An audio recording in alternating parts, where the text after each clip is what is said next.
5, 4, 3, 2.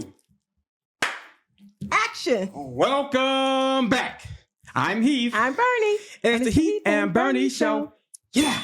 I can't believe we're still doing Hey, everybody.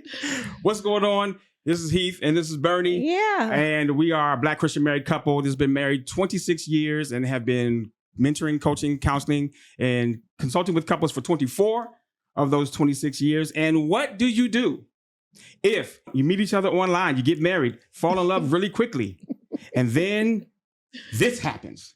What is this? I don't know, but we're about to find out with our guests. Miss is, I want to say, the goddess of war, Aaries. All right. And Mr. Handsome himself, Kevin Coleman. That's because Kevin's name means handsome. I'm not calling him handsome because that's just what his name means. That's But didn't you say you said your name means handsome? What? Handsome, highly praiseworthy.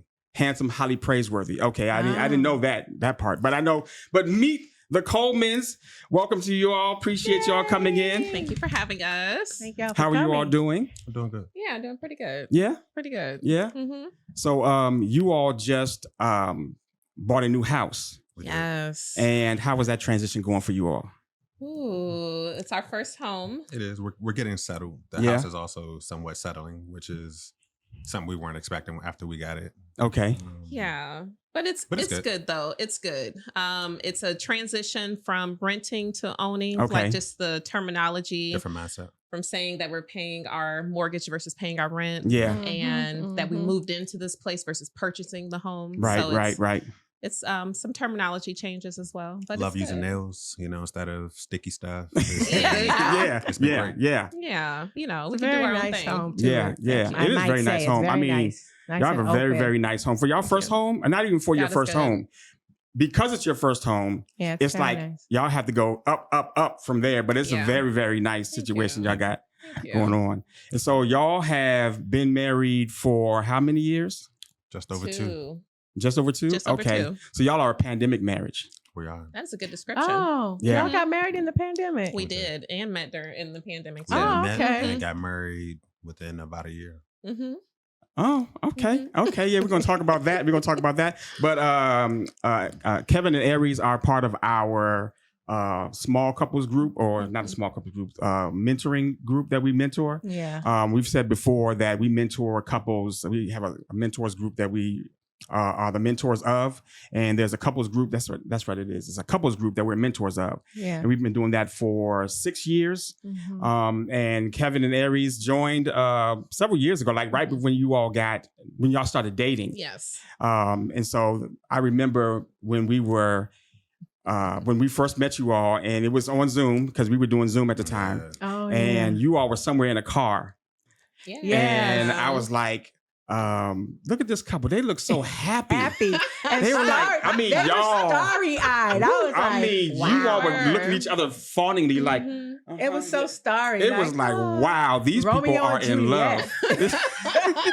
That's exactly how they were looking. These people are in love. That's a good So I description. want to jump into y'all's story, but just for a dynamic demographic sake, just so people know like who you all are. You all are in your mid 30s, Yes. Yes. mid to early 30s. Yes. And you've been married 2 years. And you all are from where? DC. Yeah. Originally Illinois, but Maryland, represent Okay. Maryland. Okay. Mhm. And how long did you all date?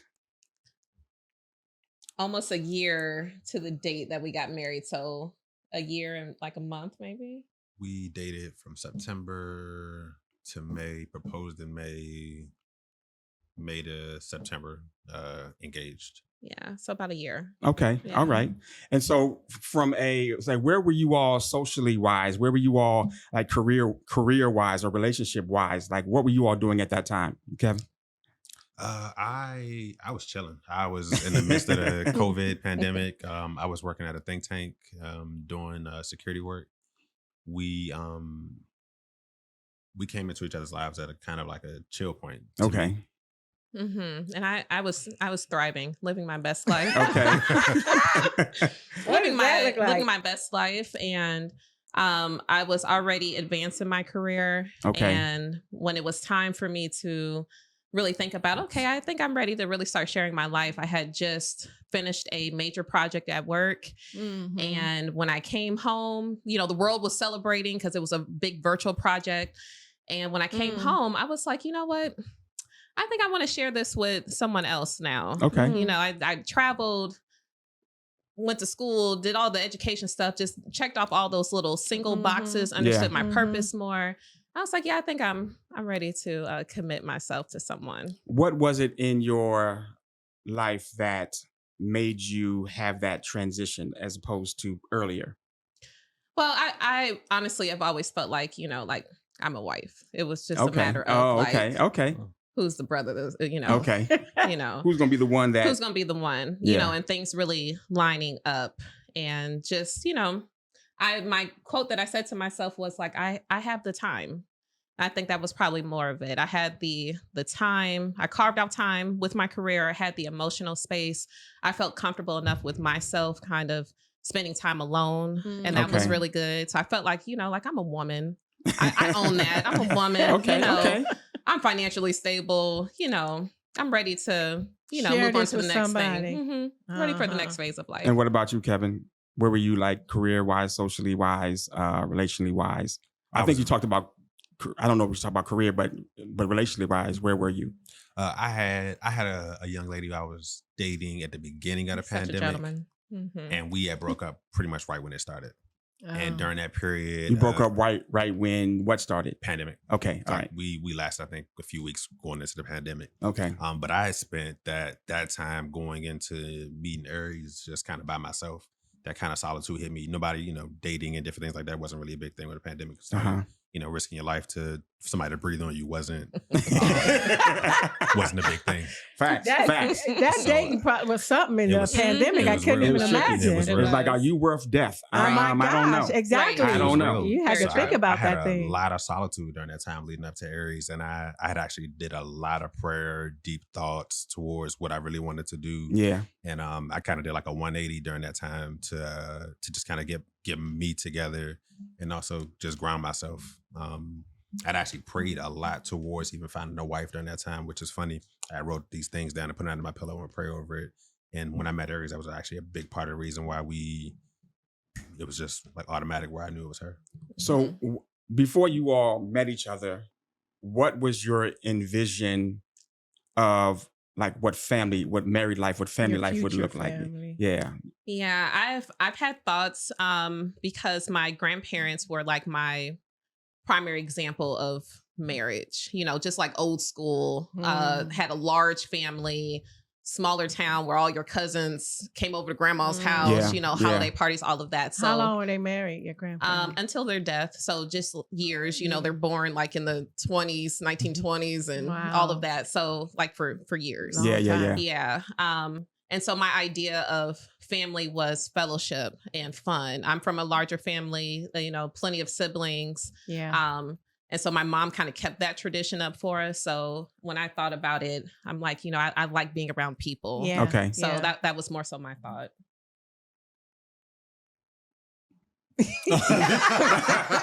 I'm sorry. My big thing was we both had an agreement on big family. I came from a kind of somewhat of a small family, me and my brother growing up. And then I found out I had another brother and a sister along the way. But I had always wanted a big family. One of my favorite movies growing up was Cheap. You said you found out you had another brother and a sister along the way. I was in. That's a story in itself. I was in. You don't have to delve into it, but I just wanted to clarify. That's what I thought I heard. Yeah. Like, okay, you found out. I was the baby. That's a shared experience between us. Yeah. I was the baby for a while, and then I found out I wasn't the baby anymore. My dad had. Truth be told, everybody kind of. I got that story too. Yeah, I got a sister I didn't know about. Yeah, from your father. Yeah, the daddies be out there, but we stopping that, right? We stopping. Yeah, we stopping that. Yes. I didn't. Yeah. My dad only had one child. Me, and my sister. Yeah. But my but granddaddy, it's very common as and you can see. both my grandfathers. Yeah, them jokers was busy. Right. Them jokers was busy. I got a woman way across town. Yeah. But I was big into Cheaper by the Dozen. That was one of my favorite movies growing up. So I'd always envisioned having a large family so that we could, challenge other families. House Coleman would reign supreme. You said you wanted 10 kids at one point. I didn't did. You say? It's still a thing. Wow. Wow. All right, we'll see if the Lord can do it. Yes. Okay. Wow. So talk about your love story, like how you all met and that whole thing, because I think it's very, it's a very captivating story. It's going to touch touch the cockles of your heart. It's always better hearing it from the man, in my perspective. So I was sitting on my couch, and I was playing Madden, as I do. And I was very much into my spirituality during that time, very much connected to God, and I had heard very clearly to get off the game and download a dating app. Okay. I had downloaded the app, Hinge. Set on my profile. Did you take a selfie, or did you like scroll through your phone and find your best picture? I had actually he had done this before, so he was ready. I was ready. Okay, He was ready. Downloaded Hinge, and I had actually got off of there and then downloaded Tinder as well, and then quickly realized I probably shouldn't be on Tinder. Yeah. The matches weren't the same, and get back on Hinge, and there was this message at the top of my queue from this beautiful young lady. Yes. Okay. So where I entered, it was on a Wednesday, and I enjoyed vibing by myself during the pandemic. And as he heard his voice to get off Madden and get on Hinge, I also was like, I have time. Let me go through and scroll through and see what batch of men are available on this app at the time. They kind of batch them, so you kind of scroll through it. So you were already on Hinge. Yes, I got on there not too long before. Okay. But you kind of go through rotations. I don't know, but go ahead. Yeah, we have no clue. Yeah, you kind of go through rotations, and then it'll refresh it, and then there may be another group of guys. Another batch. Okay. Batch. So Nice. when you say go through rotations, just from my understanding, like if there's a batch of men, like maybe 15 men, I'll just say 15 men, that's like, okay, none of these. And now you just wait. Now, how long do you wait? A day? Wait. You could just refresh. Oh, you That's just what I'm refresh. saying. Oh, okay. Before I Okay. refresh, the ones that were in the first batch drop off or move, and then another batch come in. Sometimes you can see a couple of the same ones. Oh, okay. But if there's any new profiles, they'll come up. Oh, nice. And if you kind of switch up what you're looking for, it'll create more. Okay. So she was technically one of the last people to message me, because your last is at the top. So I saw her profile. She was beautiful. Smile was smiling. Skin was skinning. All the great things was doing what they need to do. Sir. Come on now. But she also Hinge lets you do 3 different messages that you can put on there. And one of her messages just really stood out to me. It was something about, I think, something spirituality wise. I said, okay, she knows the Lord. She has something else that was kind of quirky, but then the one that just gave me pause. It gave me pause. It was something about sports. And it said something about favorite teams. I'm a former athlete. You want to tell them about the favorite team thing? Yeah. So, I grew up in Illinois. And so, you represent your Illinois teams. But I went to school in Baltimore. Shout out to Morgan State University. And when you are associated with Baltimore, they're very serious about their sports. So Ravens came into play. Okay. But then also a lot of my childhood from Illinois when I moved to Maryland was Southern Maryland, Charles County, Waldorf, Maryland. And so you're Washington, at the time, Redskins, Commanders now. And so those were my 3 teams. Well, I'm sorry, actually. You just said a third one. Sorry. I was a fan of Black quarterbacks. Okay. So I supported Philadelphia Eagles. Okay. They've always had Black quarterbacks. So it was the Eagles, Washington, and the Ravens. I felt like I had reason to support these people. She was gorgeous.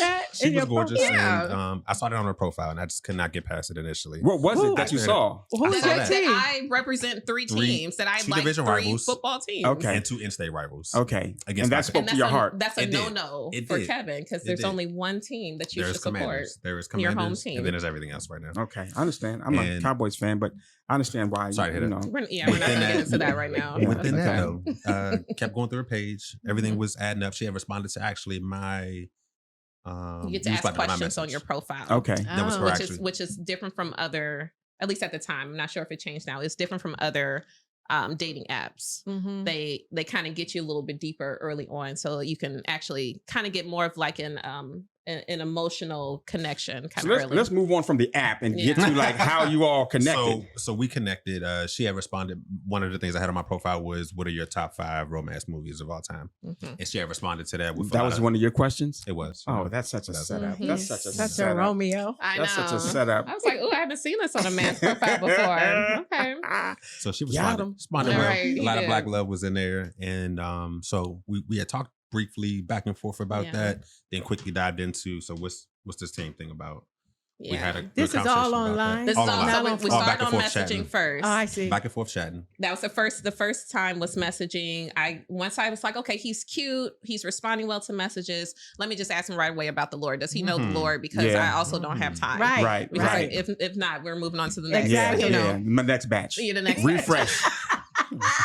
The next batch. So he responded well. I kind of threw in some other questions, deeper in the Bible. Mm-hmm. And he was responding. So I said, okay, in my mind, we can move on he to knew the where next Habakkuk phase. was. And those were my tests, really. Do you know anybody other than Adam? Yeah. So we kind of went a little bit deeper, and he was passing some of those tests. So then it was like, we talked for a while going into the night. Phase on the phone. We talked for a while going into that night, and then said I would hit her up the next morning, hit her up. She had hit me with the okie doke during lunch. Oh. I got her number that morning. Mm-hmm.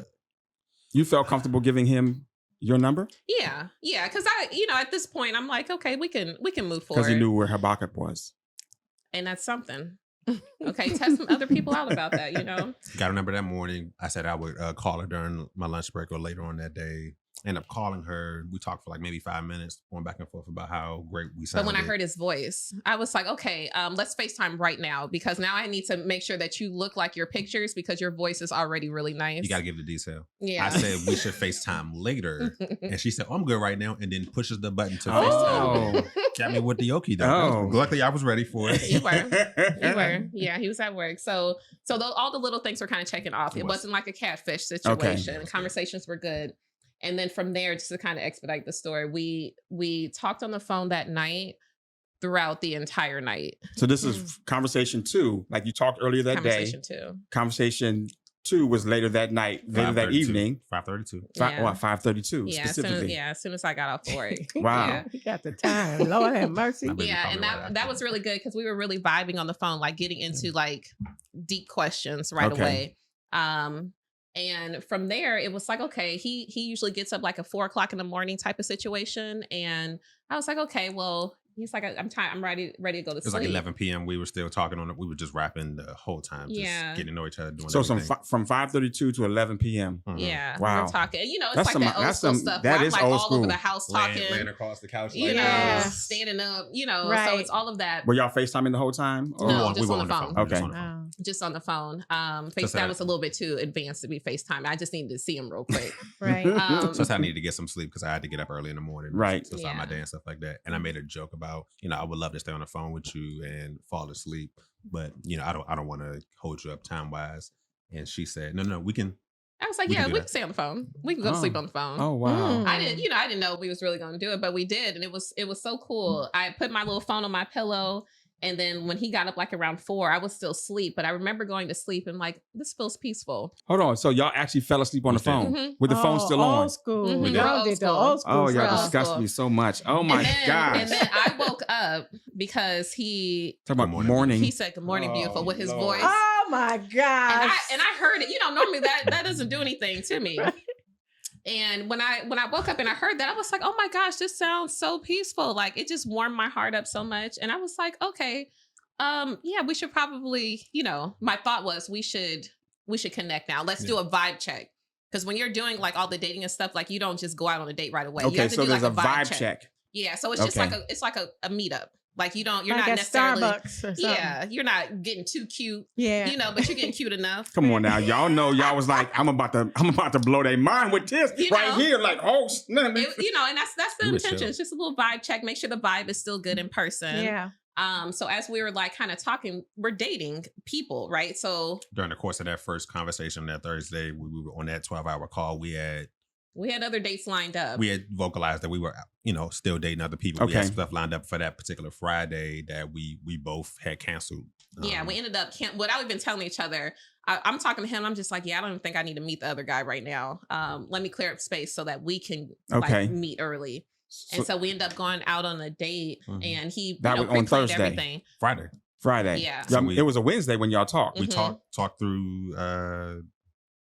Talk Wednesday, got their number on Thursday, had that amazing 12-hour kind of conversation. The next Friday morning, that was the good morning.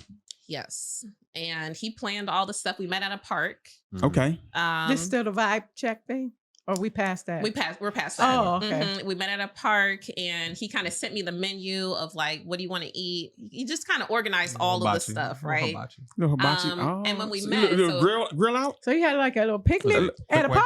Yeah, something like that. Oh, nice. Something like that. And that was cool. That was cool. To kind of speed it up a little bit, when we pulled up to the park, I pulled up before him, and he pulled up next to me. I said, okay, he's still cute. Love at first sight. I got out the car, to greet him, and he did a whole praise dance when he saw me. Oh my God! He reminded me of Randy on Love on Stage. I don't know if that's Love his name. on Stage. I mean, the one with Kevin. Yeah.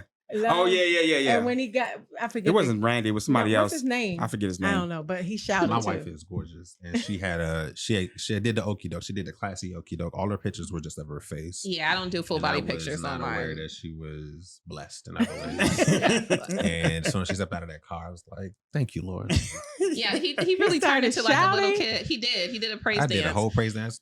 And he was like, can I hug you? We didn't even get the full high out. He's like, just can I hug you? But it just felt very comfortable. Even though he was a full stranger. What did you think when you did the praise dance?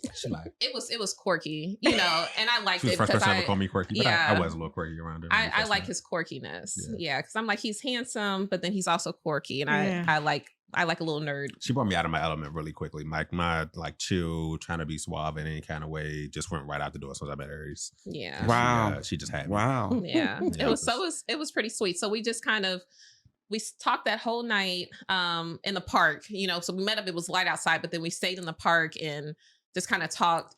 And when I reflect on it now, I'm like, we walked throughout the park, and there's this path where there's woods. And I was just like, I was walking in woods with a stranger. I would never recommend anybody else to do that. I never thought about that. But he didn't feel like a stranger, though. He didn't feel like a stranger. Yeah, and as we were walking on the path, he was like, may I hold your hand? And, he held my hand, and it just felt like home. It was so wonderful. And I was like, I feel really good with him, just outside of like just mushy feelings. It just felt different. Safe. Yeah. It was very safe. It really was. And when we saw you on the Zoom during the, because this was pre-pandemic.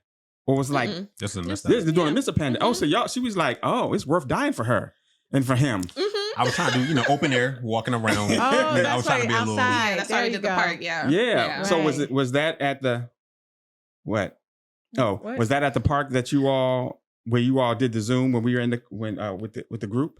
No, that would have been a little bit later. But that's why y'all were looking so fawningly at each other. It was so in the car when they was on the Zoom that time. And disgusting at the same time. It was. I do like how he looks at me, but yeah, that's still in there. It's still in our marriage. So you all dated, and you said that after that date, you knew that you wanted to marry her. I said that man told me he loved me during that date. What? The day after. The day after. Oh my gosh. We went on a date that Friday. We were together this Saturday, and that was when I said I loved her, that I really saw that we would possibly be able to spend the rest of our lives together. Wow. And that I had prayed for Aaries so hard during the pandemic. I didn't know it was her. I just prayed for my wife and for her to come into my life and just to be that kind of blessing. And as soon as she came, I knew it was her. That love at first sight thing really hit me. When I was in my car and first saw her in her car, I had prayed before I got out of the car, and just, God was just like, you're good here. And nothing really since has kind of showed me otherwise. Now, speed that up. I kind of have this effect on men in particular who are interested, right? Like where they're just like, oh, I can see you're my wife, so that didn't faze me too much. It was just like, okay, let's get into this a little bit more. Right. Yeah, go ahead. What I did do during our first day when we were sitting in the car was ask her to be my girlfriend. And she gave me the most humbling but real answer I had ever gotten from a woman. No. She said no. We are clearly dating. We are clearly both on this app. And I deleted the app while we were in the car, but she was like, I need you to clear the way for me to come in without anything else in the way. Yeah. And it was the realest answer I could have got. Okay, I need you to clear the way for me to come in without any. What do you mean by that? Yeah, because we're both dating right now, like other people, and we happen to meet each other. So I need for you to clear out all these other women that you're still talking to that still think they may have a chance. Because I'm not competing with anything, and I don't want to start anything with any mess. Like, right? Yeah. So you don't need to cancel anything while we're talking. So before you make that commitment, make sure you're all good. So So yeah, it was one of those things. Did you mean for him to like do it like right now? No. Okay. I had to more so slow Kevin down because he was like, okay, you're the one. And I'm just like, okay, that's sweet. There's still some extra steps here. I'm feeling you too, but he was ready. And I think that's what expedited our marriage and relationship because he was ready to move forward. And once again, I already knew that I could commit myself to someone. So it was more so like, I was setting the let's tempo. go through the steps. He was setting the tempo for sure. Okay. So that's good. That's good. Mm-hmm. As you should, sir. As I said. Yeah. So that Friday was the day. Which I'll say is an issue that a lot of women have with men that they don't set the tempo. Mm-hmm. It's right. Like, they're always trying to figure out what's going on. Yes. It's so, I'm just chilling. I never had to question. Never had to question. That's good. So she called me out that Saturday, the day after we met. And I made a comment about wanting to spend the rest of my life with her and us dating to a point where we would get married and her being my wife. And she said, "Okay, prove it." Oh, prove it. What you got? So she had me FaceTime her dad. Dang, already? Wow. I was like, let's talk to my dad. Because my dad, he's awesome. Old school charmer, married, faithful man. But he was a player back in the day, So he know the game. Yeah, he was, So he and all my other former boyfriends, he would let me know, okay, babe, he ain't doing right by you, just right away. So I was like, okay, I don't want to keep advancing things or allow him to advance things, and I'm okay with it without going through my dad. Right. That's Saturday. This is day 2 of meeting in person. Yeah. This is still within that time hard frame. in the paint. Wow. Y'all on a jet. Come on. So yeah, my dad, he checked him out and it was just like, okay, well, let's meet in person. So we eventually, like later on, maybe like a month or 2-3 months in, we flew to go meet my dad. A month later, we went to go see the dad in Texas. Had a great conversation, let him get to know me, introduce myself, everything along those lines. And then during that conversation, are you the boyfriend yet?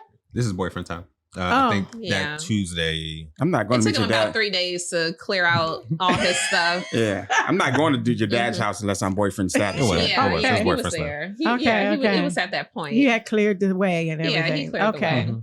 And my dad was good with it. He was great. He was great. Went down there, asked him for his blessing on, getting to know me, saying that I wanted to be with his daughter forever, and gave me the blessing. And we started premarital counseling. Oh, you skipping. So that's one parent. I was raised by my mother though. Okay. Right. And that didn't go as smoothly as with my father. She's definitely more protective of me. My dad is too, right? Yeah, but my mother was just like, hold on. So he met my mom, maybe 3 months in? It was a little bit later. And we had a mask on at the time. And so when she met him, she was like, okay, pull your mask down. I know that's right. Let me see your face. She was like, okay. Yeah. And then from there, she put him to work. Because we were at one of her camping events. So she's like, go ahead and move. I need you to help this. And young man, I need you to go do this and go to my car and all that. I was doing it. Yeah. Of course you were. I was on my he was doing a little bit too much. Like he's trying to move big tables by himself. I'm like, I can help you. No, I'm good. Yeah. So it took more time overall with my mother. But yeah, my father was just like, right away. He was good. So when you all started dating, how did you all get connected to the couples group from that we're in? Yeah, Alan and I go way back. Okay. So we attended First Baptist Church together. And so he had told me before that they were first starting back then. Okay. And I didn't have a qualified man at the time. I was dating someone, but he wasn't qualified yet. He wasn't qualified to come to the meeting. Yeah, not yet. So I remember that in the back of my mind. Oh, okay. To, he was qualified. Okay. Let's get him in the mix. Plus, we were starting on premarital counseling. Right. And y'all did your premarital counseling where? First Baptist. Okay. Yeah, Reverend Skip. Mm-hmm. That's a rough curriculum that he sets up there. Mm-hmm. It was very real. Yeah. Real quick. Yeah. Mm-hmm. Yeah, and I had gone through that before with someone else. Oh, really? And that's how we knew. Okay. Because it was too real. It was twice. Twice. I told you, everybody. Not everybody. But everybody, they talking like, you're the one. You're the one. Yeah. Everybody trying to make you wifey. Fun fact about that, because how my dad was like such a player back in the day. Okay. I remember him telling me one time I was having like some difficulties in a past relationship, and he was just like, baby, like you're the trophy type of woman. If you get with the wrong guy, he's gonna treat you how well, but you're gonna be the trophy. If he's a player, he's gonna have other women on the side, but you're the one. You're not the one he plays with. Okay, you're the wife. You're the trophy. I was like, that don't make me feel any better. Right. Oh, so he was trying to set you up for. He was just trying to let me know he was very real. Yeah. So when you get someone, like, you have to understand, like, these are the qualities you have to look for. It can't just be X, Y, and Z. Mm-hmm. Because like I said, I was a former athlete, played women's basketball in college, so I was always around athletes. My father was a former athlete. So, you're around certain people and they got certain, careers and money and all that kind of stuff where they feel like they can have multiple women, Okay. Mm-hmm. So that's why I think one of the great things of why he approved Kevin was that he saw a genuineness with Kevin. I was about Aaries. It wasn't nothing else that was in my visual at all. And I've never felt like I had to question that. Like, there's so much peace and trust. Like, if you're in a relationship and you feel like you got to check somebody's phone, that's my advice I give to people now. If you ever feel like you got to do something like that, then you're dating, please move on. Yeah, that is not it at all. Because there is peace. And I didn't know that there could be peace like this, but there is peace on when you get with the right person. There really is. So you all started coming to the couples groups and you all started getting more serious in your relationship. And then the wedding time frame, when did that start talking and when did y'all start moving toward that? Kevin gave me an amazing proposal because he listened. I think maybe during the first couple of weeks of us talking, we kind of asked those questions like, how would you, want this to go? And I said, I went to a planetarium when I was like really young. And I said, I just love something about like the stars. And because it connects me with God, I feel so small when I look up in the atmosphere and I'm like, God, you've created so much. And you think about little old me, So I just had a connection. I said, it would be so great if my future husband proposed to me in a planetarium. She in no way said that.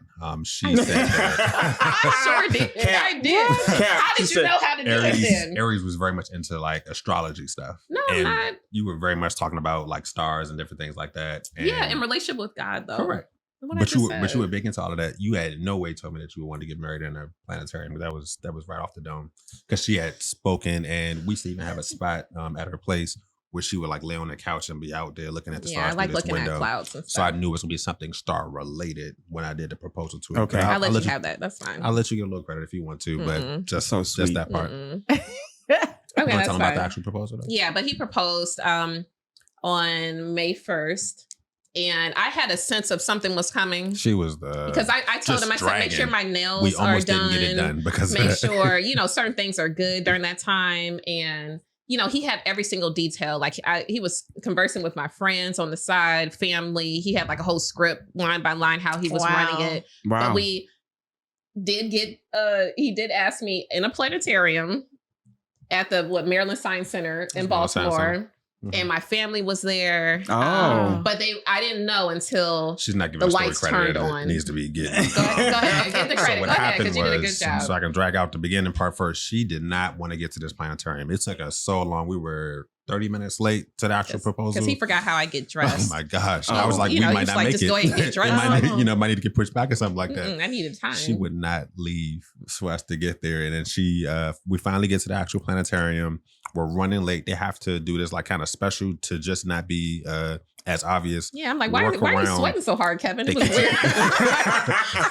Why are you sweating? They had skipped us some people in the line, which was like not Yeah, like VIP treatment. It was just kind of like, and I called my girlfriend while he was parking. I was like, I think Kevin's going to propose to me today. Like, what are you doing later on? And she, not knowing, she was on her way there to the proposal. Why would you say that? Why would you say that? I have good girlfriend relationships. I just feel like something's happening. Something's in the atmosphere. None of my family was answering their phone. And I talked to my family every day, all day, and nobody was answering their phone. I was like, where's everybody at? Like, I'm feeling something. I need to share with somebody.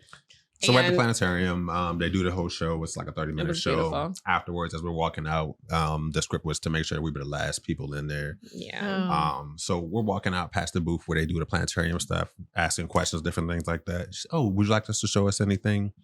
And I said, hey, could you show us this particular atmosphere? Now we're getting VIP treatment. Constellation. Mm-hmm. So we sit down.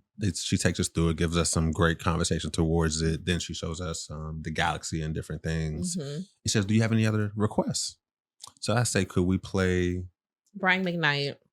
It was a song I dedicated to Aaries when we first met. And I was just like, there's music playing. When did they start playing Brian McKnight in the planetarium? Love of My Life was our song that we dedicated. Boy.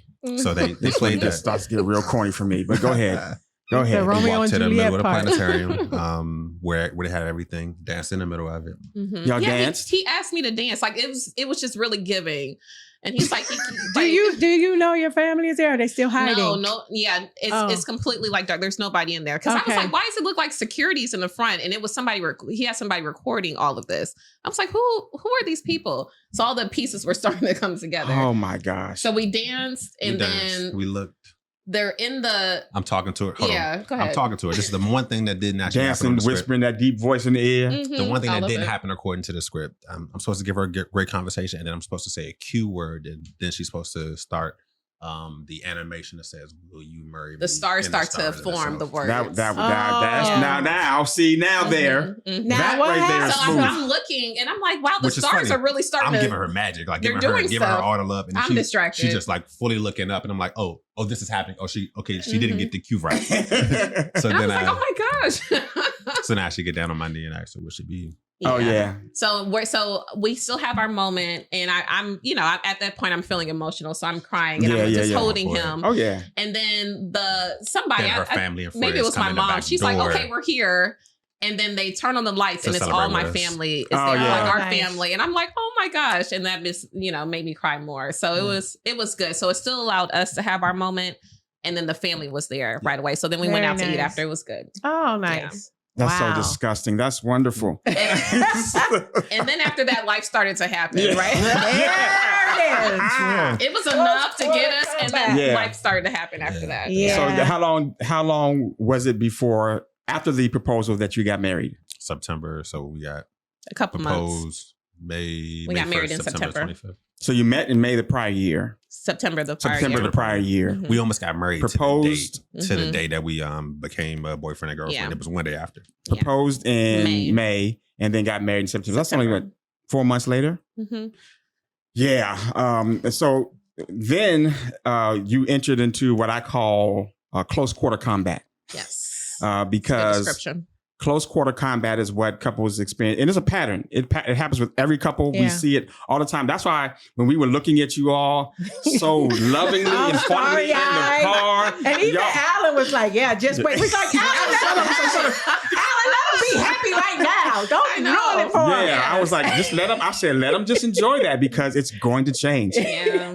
And it's like 3 areas that change happens. It's in your expectations, and in your acceptance, and then in your communication. 2 of those things have to do with you personally, and the other one is then somewhat dependent upon your spouse. The expectations have to do with what you expect coming into marriage. That's why I asked you, like, what did you envision before you got married, and then that's just not one area. It's like in your whole spectrum of marriage, like what you envision.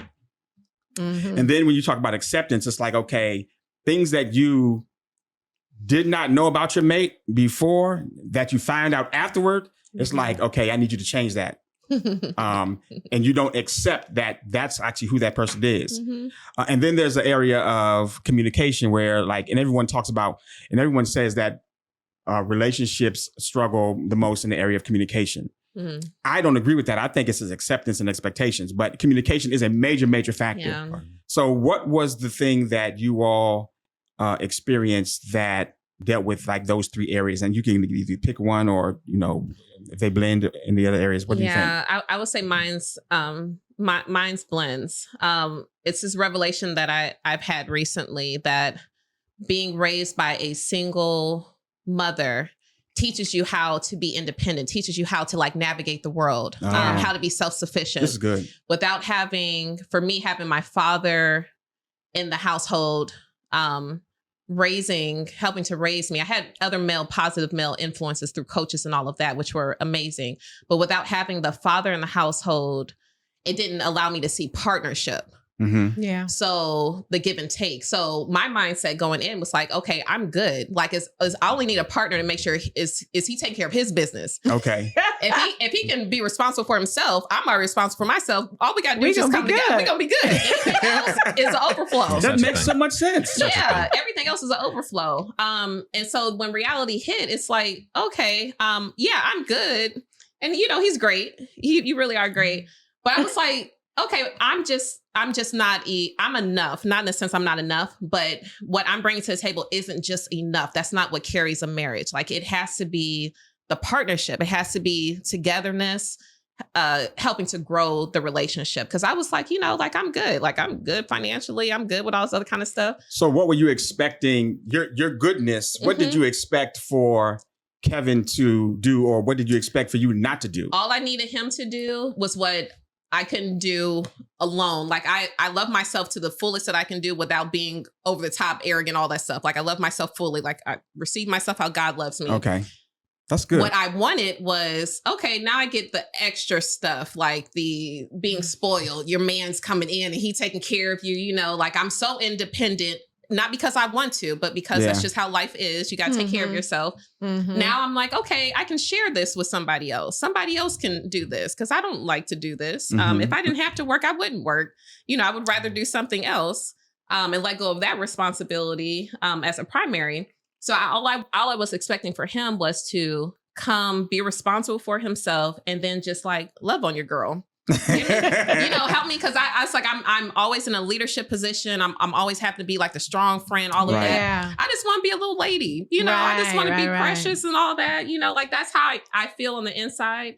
But so I have to I have to show up differently. So I was expecting what was him to different do that. than what actually happened? How was that? How was that expectation kind of like not met? It wasn't met in the way that I needed it to be met. Like at the frequency, I wanted just 100% flown in there. He gave that to me, and then the pandemic kind of ended, and then the world opened back up. And then now it's not the same level. Like, all we had was each other. We didn't watch TV. We were just into each other. We didn't have distractions of the world. Wow. And that's a part of dating during the pandemic. People are not necessarily talking about, like, you had this time together, and then the world opens up, and then it's like, okay, this is how you date when the world opens up. So, all the things that happen with that, his job changed, and so that added an extra level of stress. So this is a level of stress I ain't never seen before. My mother went through her quick health and decline and passed, and now there's a responsibility of you're newlyweds and you're going through this death, grief, grief, and what does that look like? Right. And, so that was a whole nother weight, and just transitioning and growing up, and there's just a responsibility that you don't think has to be there, and you realize it is. So that's what I got so far. Go ahead and get in there. Okay. Mine was just adjusting to the communication. Aaries and we communicated to the fullest when we first met during the pandemic and everything like that. But it was a different level once we got married. About every single decision had to be questioned so that she understood why I was making decisions and doing different things like that. Okay. We were also right on top of each other. We moved into a 1-bedroom apartment. Pause on that. I'm big on understanding what his process of making decisions, because once that's again, important. I have been able to take care of myself. So if I have to relinquish some of this of me and I have to kind of pass it to you, I want to understand, how do you make decisions? Because I don't have a problem giving this to you. but also I don't want you to like drive me over the cliff either. Right. One of the things that I was doing research when I was doing research for my book, His Leadership or Trust, and I was focusing on the leadership aspect of it and the decision making. One of the things that I found out in research is that when you have, especially for a woman in a marriage, when you have a decision that you have to make, and you're relying on somebody else to make that decision for you, you have to trust their judgment. And their judgment is comprised of two things: your history and your analysis, your ability to analyze current day, real life facts and information. And what builds trust in a wife is her looking at her husband and saying, okay, let me see how you analyze this situation. Let me see if your experience bodes well for you to actually make sense in this decision. And so what I learned from that, the analysis that a person goes through to make a decision is your judgment. And a woman needs to be comfortable with your judgment and with your analysis. It needs to make sense. Needs to make sense. Yeah, right. Make it make sense. I think that's what I say. It needs to make sense. So go ahead, Kev. You started me about this a little bit. I was going to say that. So when you were, you wanting to know that information about, like, how did you come to that decision? Like, how was that communication? Was that communication good for you, or was it? Did you feel like you were being challenged or questioned? I felt like I was being challenged and questioned on every single thing. Aaries has a very unique way of talking that it took me a while to get accustomed to. Speak on it. Because he was used to dating younger girls who, that was not even the case. They were fine with McDonald's and all of that. I was used to very soft-spoken, relaxed, calm conversations, and Aaries. Don't describe it that way. No, her voice seems calm. It's just direct. Aaries is a teacher of sorts, in the way that she likes to speak, and it is very stern. Okay. That I was not accustomed to that kind of conversation towards basic things like, what do you want to go eat or go out and do things. So give us an example of how you would say, what do you want to go eat? I'm curious too. How would she say it? How would she say it? Talk to your girl. In a more like debate, less inquisitive, or even I am very curious about you. Don't do that. There was a very rare level of getting yes, which I think is, somewhat common. Hey, I have an idea to do this. Do you want to do it as well?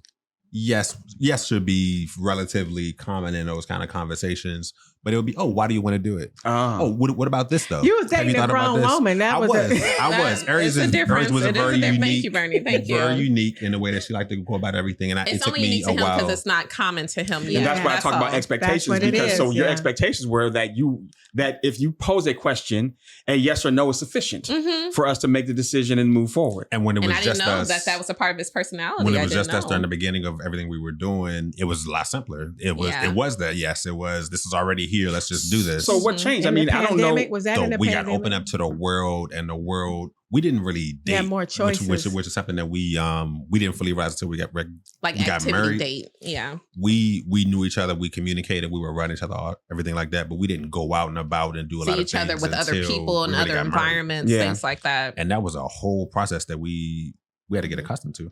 Yeah. It was definitely different. But to give more context, I'm from a larger family. So when you're talking in a larger family, you have to get it in, right? Girl, thank you. Okay, I'm from a large family, and he not. Kevin is from. He's a smaller family. We chill. We have conversations. It's very gentle conversations. He's used to that. So if there's anything elevated, it's we good. Yeah, and I'm just like, what happened? We're still talking. So it even took him a while to kind of get used to being around my family, because it's like double dutch. You got to get in a conversation. Oh my God. You're having 5-6 conversations and you know exactly where they are. And he's just like, can you help me get into this conversation here? Because I feel excluded. When I went jump in to California, where Bernie's from, for Christmas one year to visit her family, and the whole family was there, all 6 of them. with the grandbabies and the nieces and the cousins, everybody. And my I aunt just sat on the stairs with the camcorder, was like, video the I whole can't. thing. This is amazing. I was like, this is crazy. Something I mean, never the seen flower before. wall. it was That like was great. organized chaos that was going on, and I was like, and everybody talking at everyone's the just same flowing time. like that. I was like, I have no words. I have nothing to do, but I'm just recording. I would It just took him a observe while to get everything used to it. and It was just awesome. jump Yeah. in when I could. It's hard though. It's hard. It was an adjustment. I didn't It's hard. realize it. It Me took me either. a while. I didn't realize it. She didn't. It took me a while to Even have her communicate that. to have her Yeah. understand that. Yeah. Because I'm also used to, once again, big family, but then I also play team sports. So everybody has a role to play for the common goal. You know, you're always expecting people just to like show up and bring their best and all of that. So, it was just a little bit different when we put our life experiences together. So I want to ask you, Aaries, were you sensitive to his difficulty in transitioning that? Was I sensitive to it? I don't know if sensitive was a word, but I Were wasn't. you cognizant of it? No, not until he brought it to my attention. And then from there, I felt like I know I had a reaction because of maybe how he presented it to me. Of like Kevin, you got to get in where you fit in. And that was more so my reaction, like get in where you fit in. Versus what he needed for me to do was, he calls it a little bit more gentle. And I was just like, like you a grown man, why I gotta be this like gentle with you? But he's like, like I need you to like, let me, like, how can I get in? Like, show me the way. And I'm just like, just enter. Like, he wasn't raised Jump like in that. there. Yeah. So that It's was hard. a part It of. took us a while, but we eventually realized this is how we can navigate and do things. It just took us a lot of trial and error to get to that point. Did you what were you feeling throughout that process when Kevin, when you were being shut down and shut out or not really allowed to communicate? It was over talked. It was isolation that kind of came with that because we were, I love this woman. I want to the way that you saw me looking at Aaries was the same way I was looking at Aaries while we were trying to figure out how I can just communicate and be a part of different things going on. But in the same sense, I was very much rooted in, we got to figure this out because there's no, there's no going back. There's no doing anything else like that. And I think I had to just heighten the way that I communicated and learn Aaries to the utmost degree to just get to different levels. Before you, how did you do that? Because part of what we're doing is to try to help other couples that have taken the path, that are about to take the path that you have taken or are on the path and are struggling like you. Aaries thought I was funny. I would take notes when Aaries would say stuff. Wow. He would. So we would have do what you gotta do. Do what you gotta do. And pull out the note. We would have a thorough conversation, and just to make sure like nothing was lost in translation, I would read her back certain things, say, is this clear? If I did this, would this get me this? If you did this, would this, be okay? Write it down. Did you mind that? And then I would read back on it. Once I understood him, I didn't mind because he takes notes. Once I understood the full picture of Kevin, but at first it was just like why you got your phone out? And then you throwing it back at me, right? It's like because all right. So this is the mindset. Trying to weaponize my words against me. That was literally it. Because our mindset was different. I told him, I would tell him like, even though I do it this way, doesn't mean that it's wrong. And that's how he would internalize it, that it's wrong. Yeah, it's just different. Yeah. And so once we started I would say that's one of the techniques. Once we started to open ourselves up and understand that we are different, we are madly in love, but we are different. Yeah. Our differences are not like wrong. Right. Yeah. Right. So once that mindset changed, I think our communication opened up and we were allowing each other like more grace, like more accepting. And it did come with a lot of grace. Yeah. But at first, I understand him now with the notes, but it's just like, bro, like. So I would take a lot of notes and I would review them. I would have conversations and I would even, like, okay, if I did this next time, we test, and then I would test it out. Because I felt like his notes had a tone to it, like. Why his notes got to have a tone to it? Why can't they just be his notes? There were some biases in there with the notes because of the interpretation. I think the interpretation sometimes was coming from like a hurt place versus like bro, like what's the problem? I thought we were good, but it was coming more so like I'm impacted by this. And like we got to figure this out. So now, you guys, go ahead. You guys were learning each other very much so. You don't. That's the time when you come into the same household. That's the close quarter comeback. My tongue always gets slipped. But you actually start learning each other. And then instead of looking at your differences as something wrong, you start accepting them. Start accepting. Yeah. And that's why, that's one of our reasons that we did talk about in the past of not getting married so quickly. You know, people say go through all the seasons together. Right.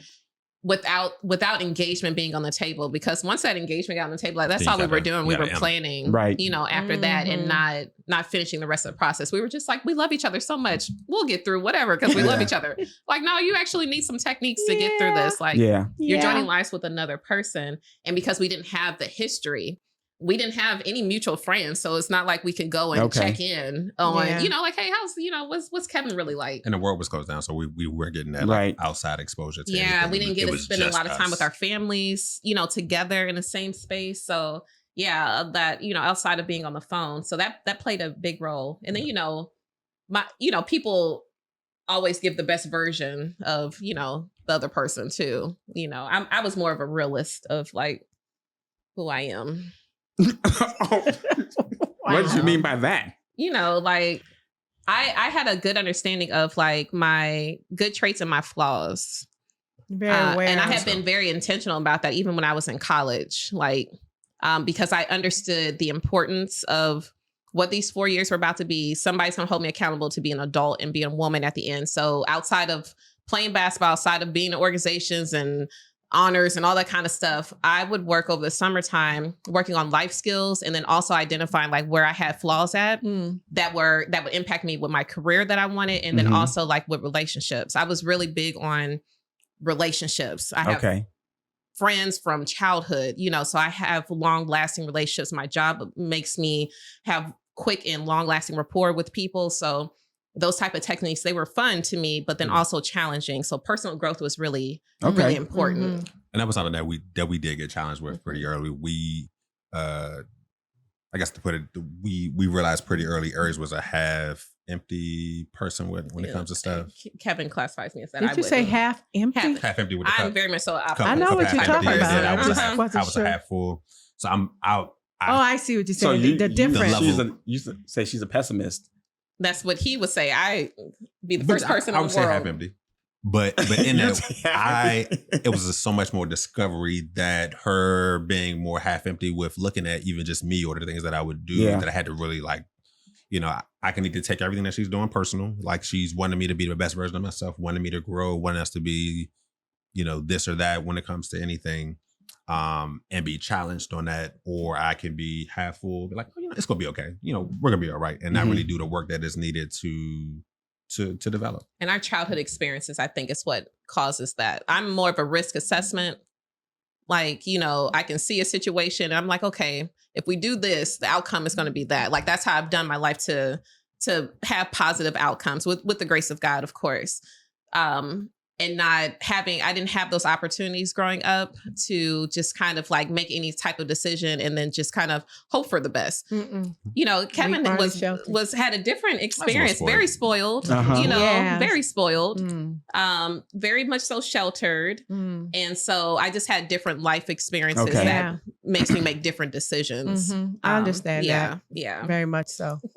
Speaking of that, one of the things that when we started hanging out, like it was right after the pandemic, when with our couples group, we had talked about creating a podcast. And that podcast idea, we met at, you know, some, I think Panera's and talked about it and who's going to do what. And you all agreed to host the podcast in your home, and I was going to produce it, and you all were going to have a great conversation. And so we had only did 2 podcasts. Now, out of all the podcasts that I've produced, that was one of the best ones that I ever recall producing. I mean, not a lie. And I wasn't even involved. I wasn't in it. I was off camera, but I wasn't involved in the conversation. But it was such a good podcast. Let's do it again. Conversation. And I want to play a clip from Going to the tape. I want to play a clip and get y'all's perspective on it. Hold on, let me get set up for a second. Here we go.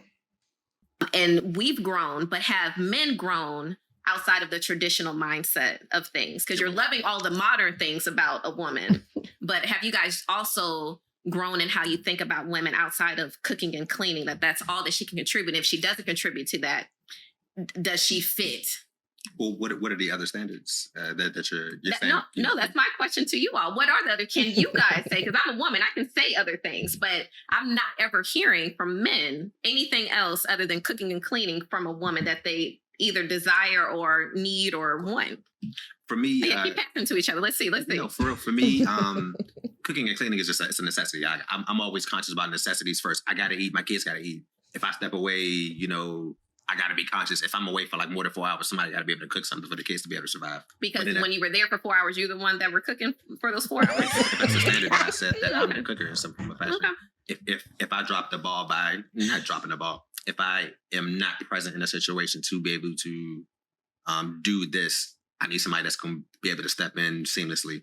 But outside of the cooking, cleaning, being like a housewife type thing on that full scale, that's cool, but it's not the end all be all.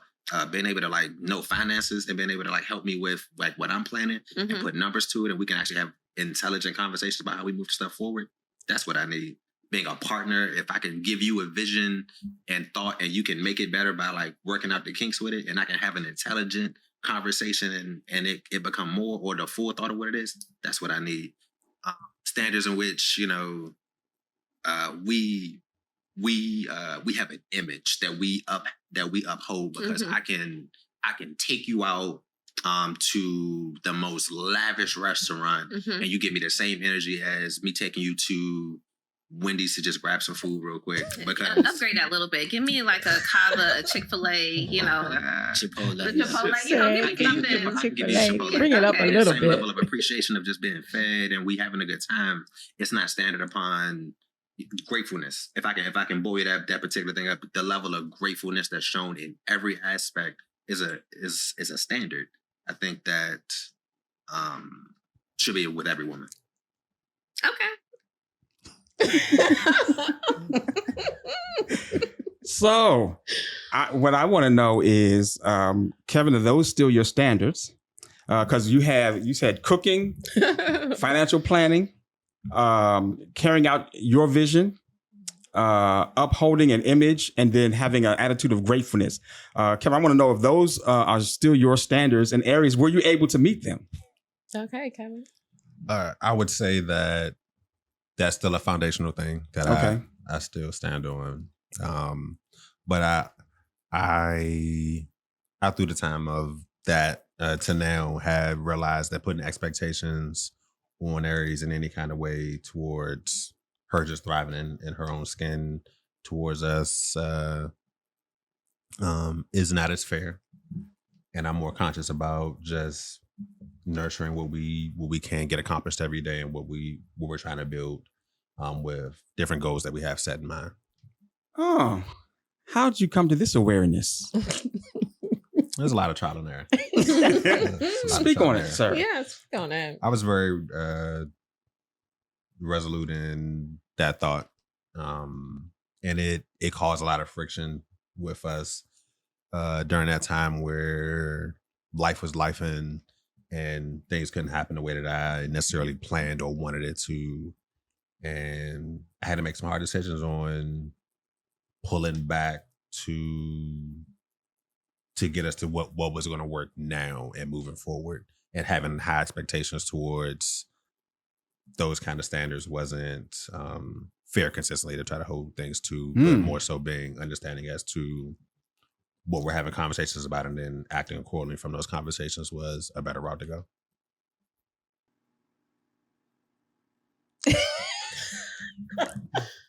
I don't know if you were able to, from there, get 1 or 2 points out of that. I don't know. Not sure. Okay. Now, one of the things that we had a New Year's Eve. No, we did a vision board thing. Christmas party. It was a party. We did a vision board, and one of the things that came up in that was communication amongst all of us. Yeah. And there was a need to have substantive and meaningful, deep communications Conversation. between couples. Yeah. How has that, because it sounded like you just said a lot of good words, but that was very, very surface level, sir. And that's what makes me have the follow-up questions that he does not like. Because I'm like, what did you just say? I'm more conscious about my wording, and I love Aaries. And at the end of the day, we're trying to work towards. There it is. Hold on. Let me wait a minute. What are you? What did you just mean? Because I heard you. He love Aaries, okay? I heard you, but you said a lot of words that meant a lot of things, and it was very, very. So I want to know, like, did you have? You said you. What I did hear you say is that it was not fair for you to have certain expectations of Aaries at that level of your relationship. Is that what I understood you to mean? Yes. Okay. Let me ask a follow-up question for clarification purposes. What do you mean by it was not fair for you, and why? Oh, well, let me rephrase. What kind of level of expectations were you expecting her to have, and why was that not fair for you to have those? I wanted a partner in that particular kind of way that I could just accomplish my wildest dreams with. Okay. At the same time, life was life and around that time. Challenging. We were going through kind of one of our worst seasons Okay. of just trying to figure out things and progress accordingly and maintain what we were doing foundationally. Okay. So adding anything extra that would not lead us to where we were good spiritually, we were good mentally, that we would be moving forward, happy and cohesive wasn't necessary at that time and still isn't. Putting my expectations on Aaries is a weight, and she did not need any extra weight that I could be putting on her during that or even period. I don't think that's something that we're trying to do in our marriage right now. Yeah. Is, do stuff like that. But what I realized works more is vocalizing what my expectations are, and if she agrees and wants to help me with whatever, giving her the grace and understanding that I am willing to have her be a part of it, and we can move forward accordingly. Okay. That's cool. That was well said.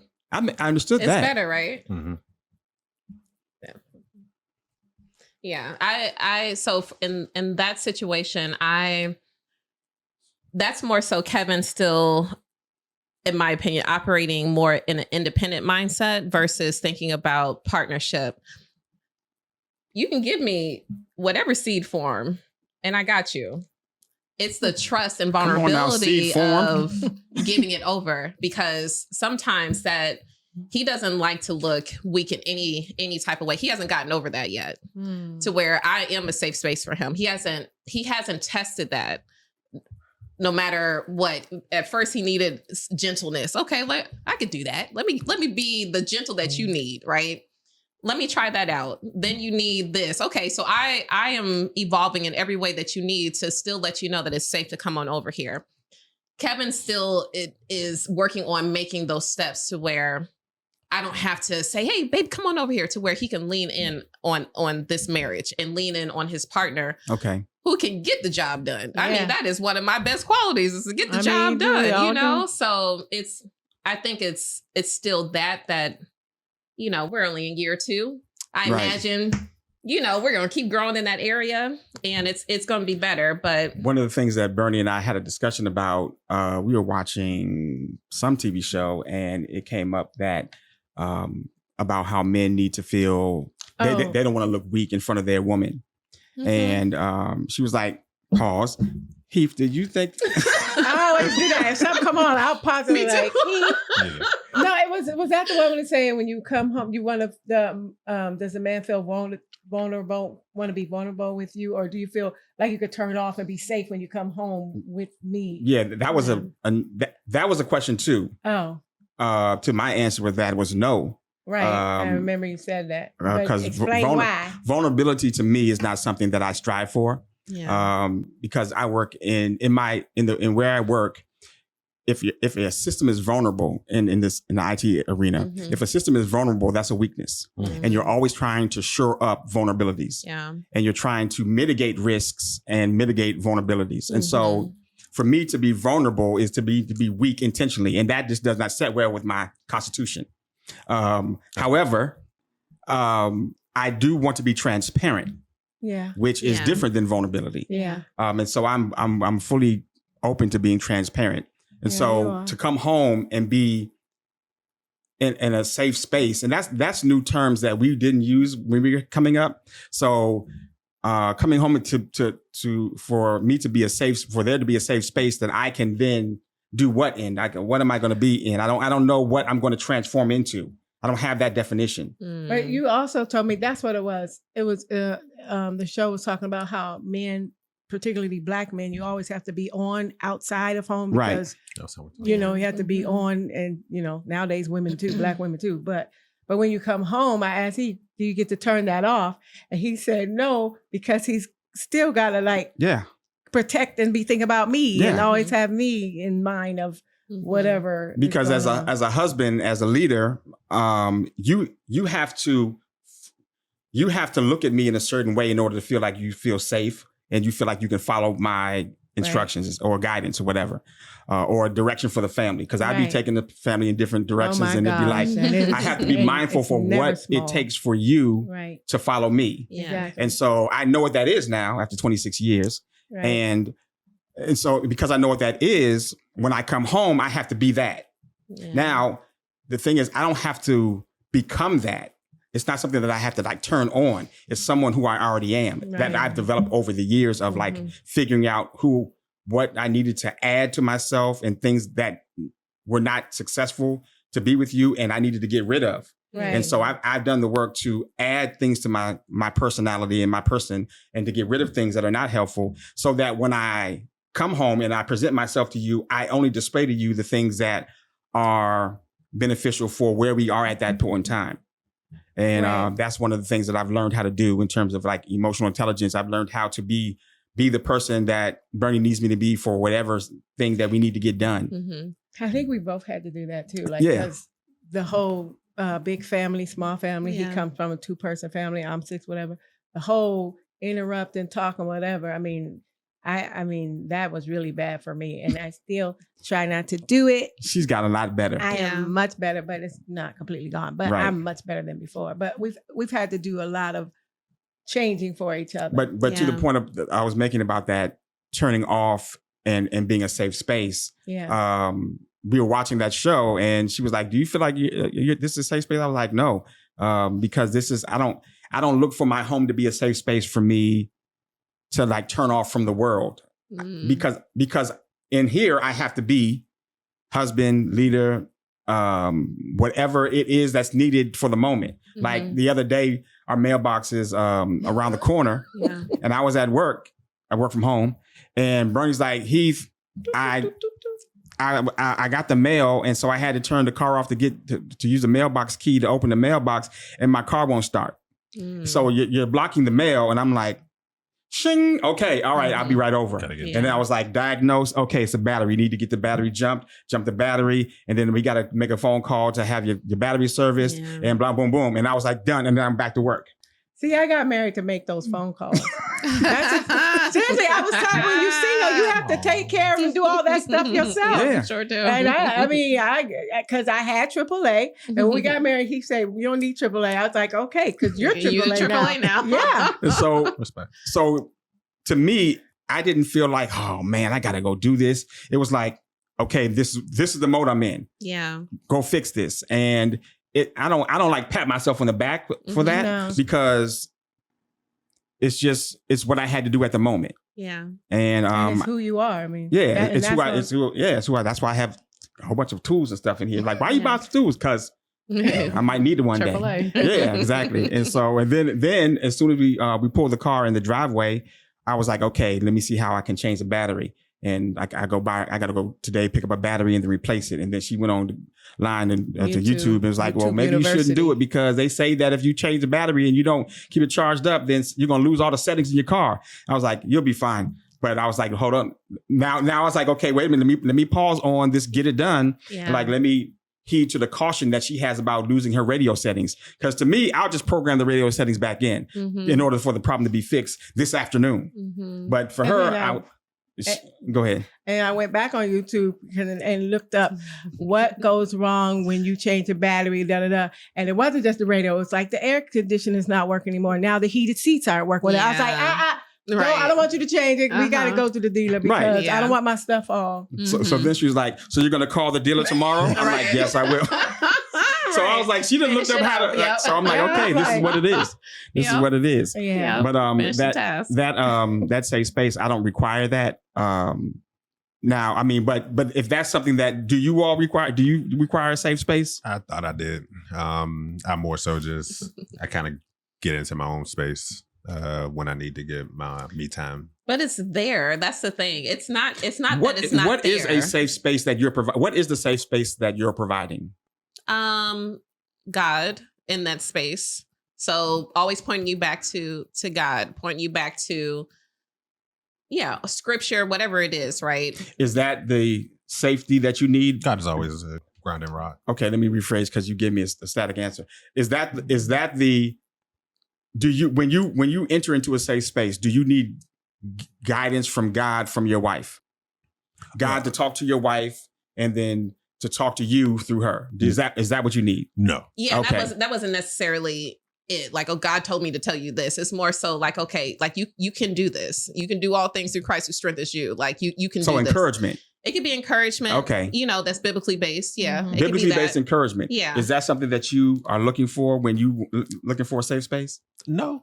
Okay. Okay. So in addition to that, love and touching. Okay. I feel like that is something. Is touching your love language? Touching is my love language. Okay. Does that make you feel safe and warm and fuzzy? What do you need to feel safe? It does not make me Talk to me, baby. Okay. The reason why I'm asking these questions is because it's good for you to know what that safe space is. Yeah. Because you said earlier that you want him to know that you are a safe space for him. Yeah. And it's good for you to know what that safe space is. I'm not trying to no, great do point. Anything. Yeah. Great point. I feel like these aren't things that I am saying that I'm bringing. These are things in different situations that he's said that he's needed. Okay. So I'm listing out things. I think it's just based on whatever the so let me ask something, is. Kevin. Let me ask you, what dynamic exists that brings safety to you? Yeah, when I think about safety, I think having the space to work out whatever I'm going through mentally, physically, or whatever like that, with her just being around possibly. You don't got to be like not having a conversation about anything like that, but like your presence just being near me. So in case I do need that hug, that's something that you're nearby. So it's the peace and quiet for you to think through your thoughts with a encouraging, warm embrace. That's a great way to put it. Gotcha. So Aaries, shut up.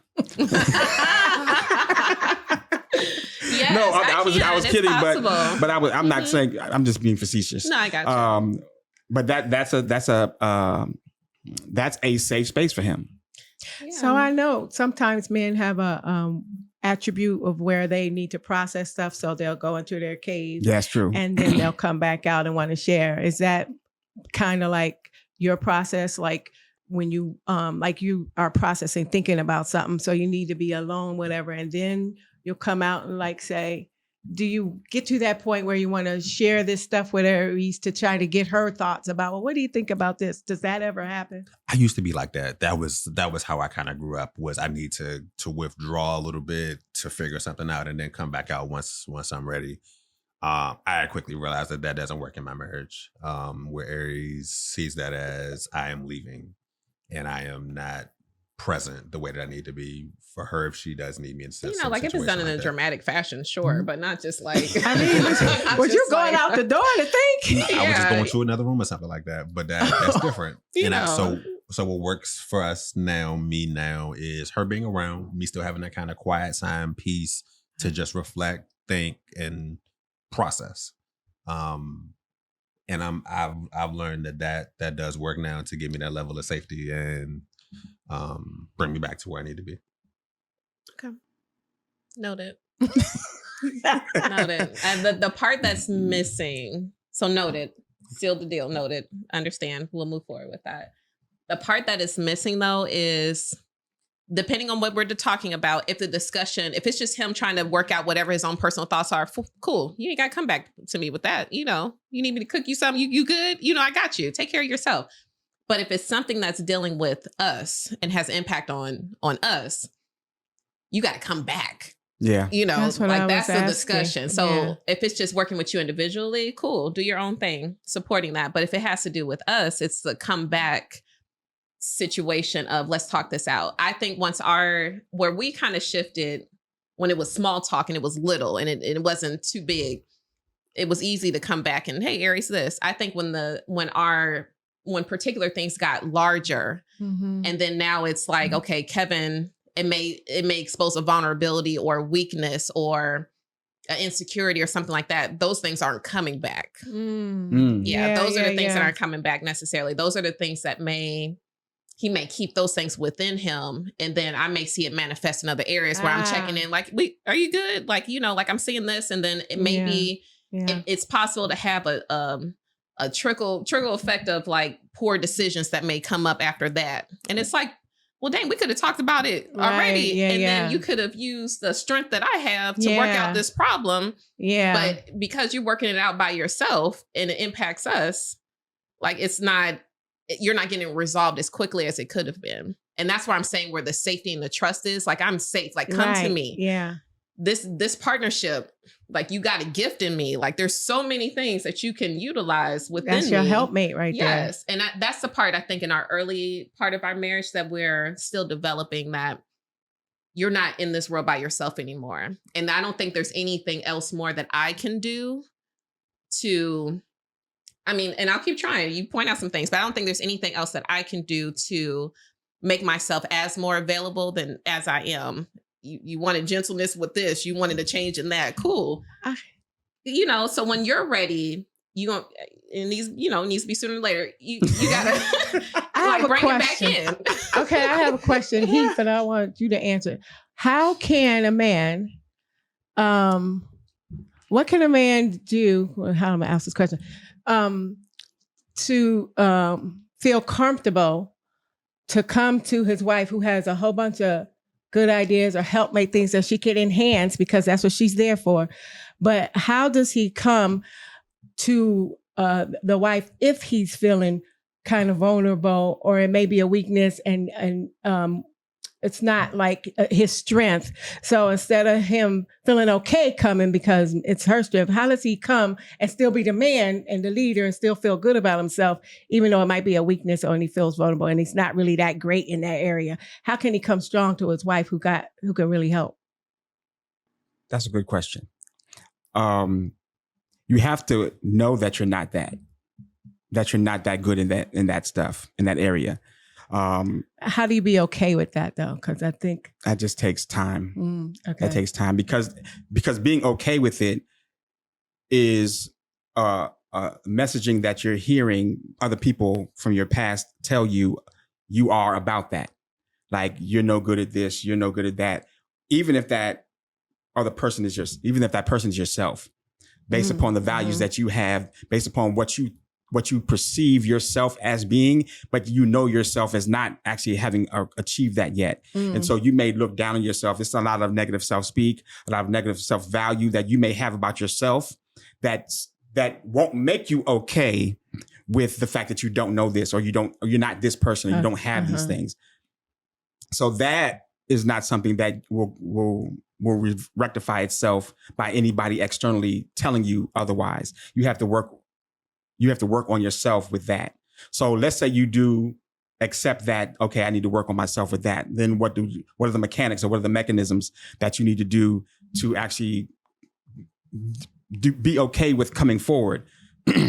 I there's two things. You need to understand what you don't know. Mm-hmm. And then you need to present the information to your spouse and phrase it like, I'm thinking about these things. What do you think? Say it just like that. I'm thinking about these things. What do you think? Mm-hmm. Because it puts yourself in a position of, I don't know. Let me get your input so that I can make a decision. Right. Mm-hmm. And that is an empowering position because you're soliciting information to help you make a decision. Mm-hmm. And you have to, if you're getting the feedback back from your spouse, like this is what you should do, accept it as that's what they're recommending that I should do, not telling me I should do. Right. And then that way you will allow yourself the mental space to, one, work through the fact that you are upset at yourself because you have to go to this person. And two, it gives you the power that I'm going to take all this information that I have, I'm going to analyze it myself, and then I will come back with a decision and share that with you. And then that's the third thing. You need to follow up and share. Okay, I've decided this. So what are your come thoughts? Back again. Yeah, Mm-hmm. that's you didn't ask that, but I know to round this whole thing out, you need to come back and say, okay, this is what I've decided that we should do.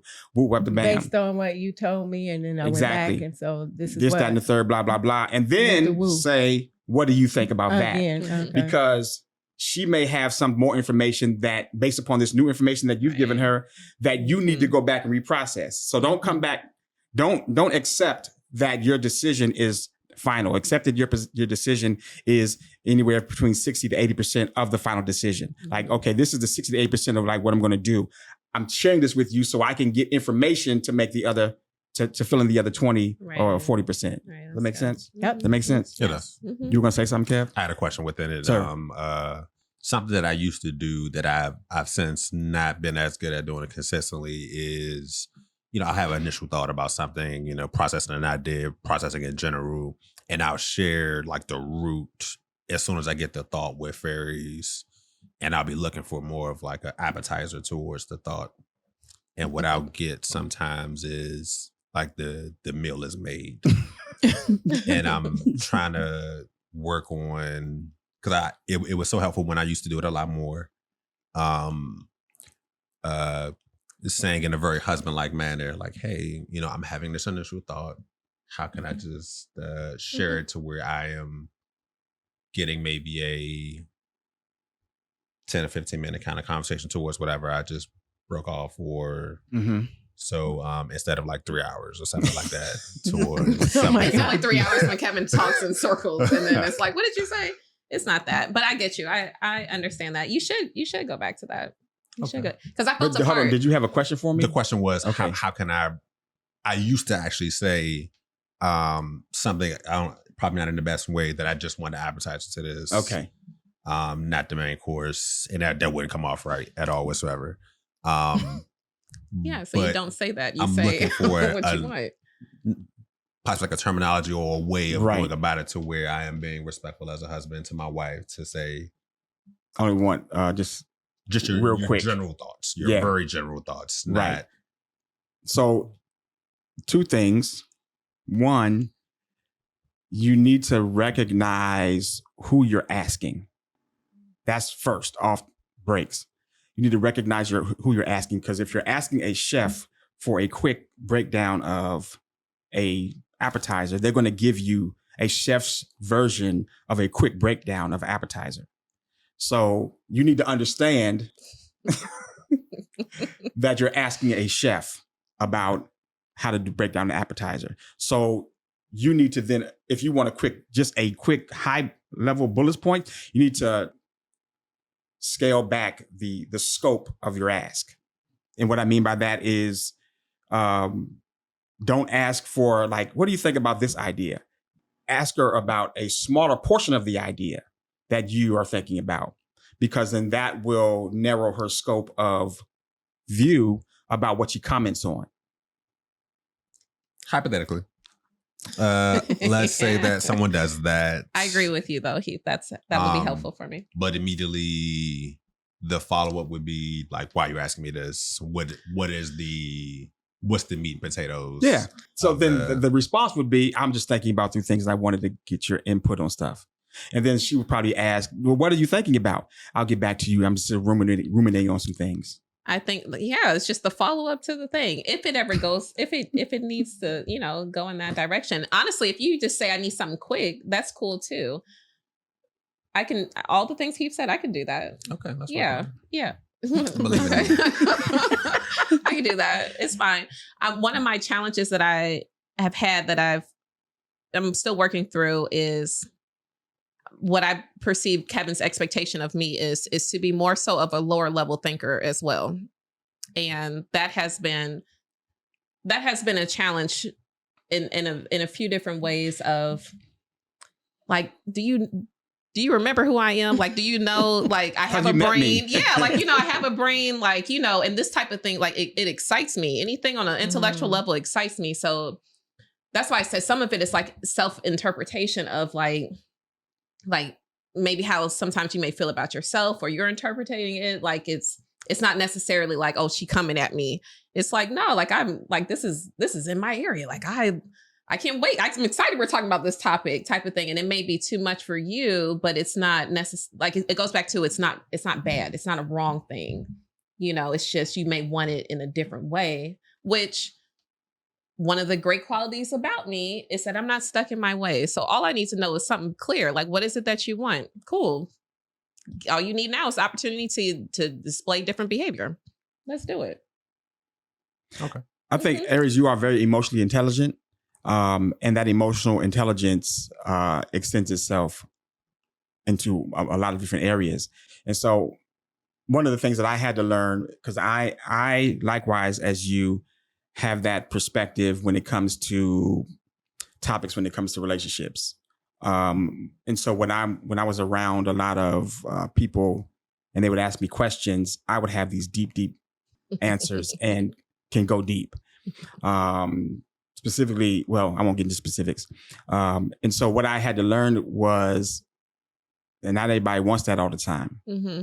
And so I'm like, okay, let me gauge my audience. Mm-hmm. So my emotional intelligence had to extend to, okay, how much do you really want to know? Mm-hmm. And I had to analyze that myself based upon the environment, based upon who I'm talking to, how much you can handle in terms of the capacity that you can handle of what I have to give, because I can turn on hose. Mm-hmm. That's good. But I can't, but I need to gauge whether how much you can handle. That's good. And so like Bernie and I are, we've just been selected to be the campus leads for the marriage ministry at Zion. Mm-hmm. And so now we're working with the marriage ministry leaders and the leadership team and the other campus leads.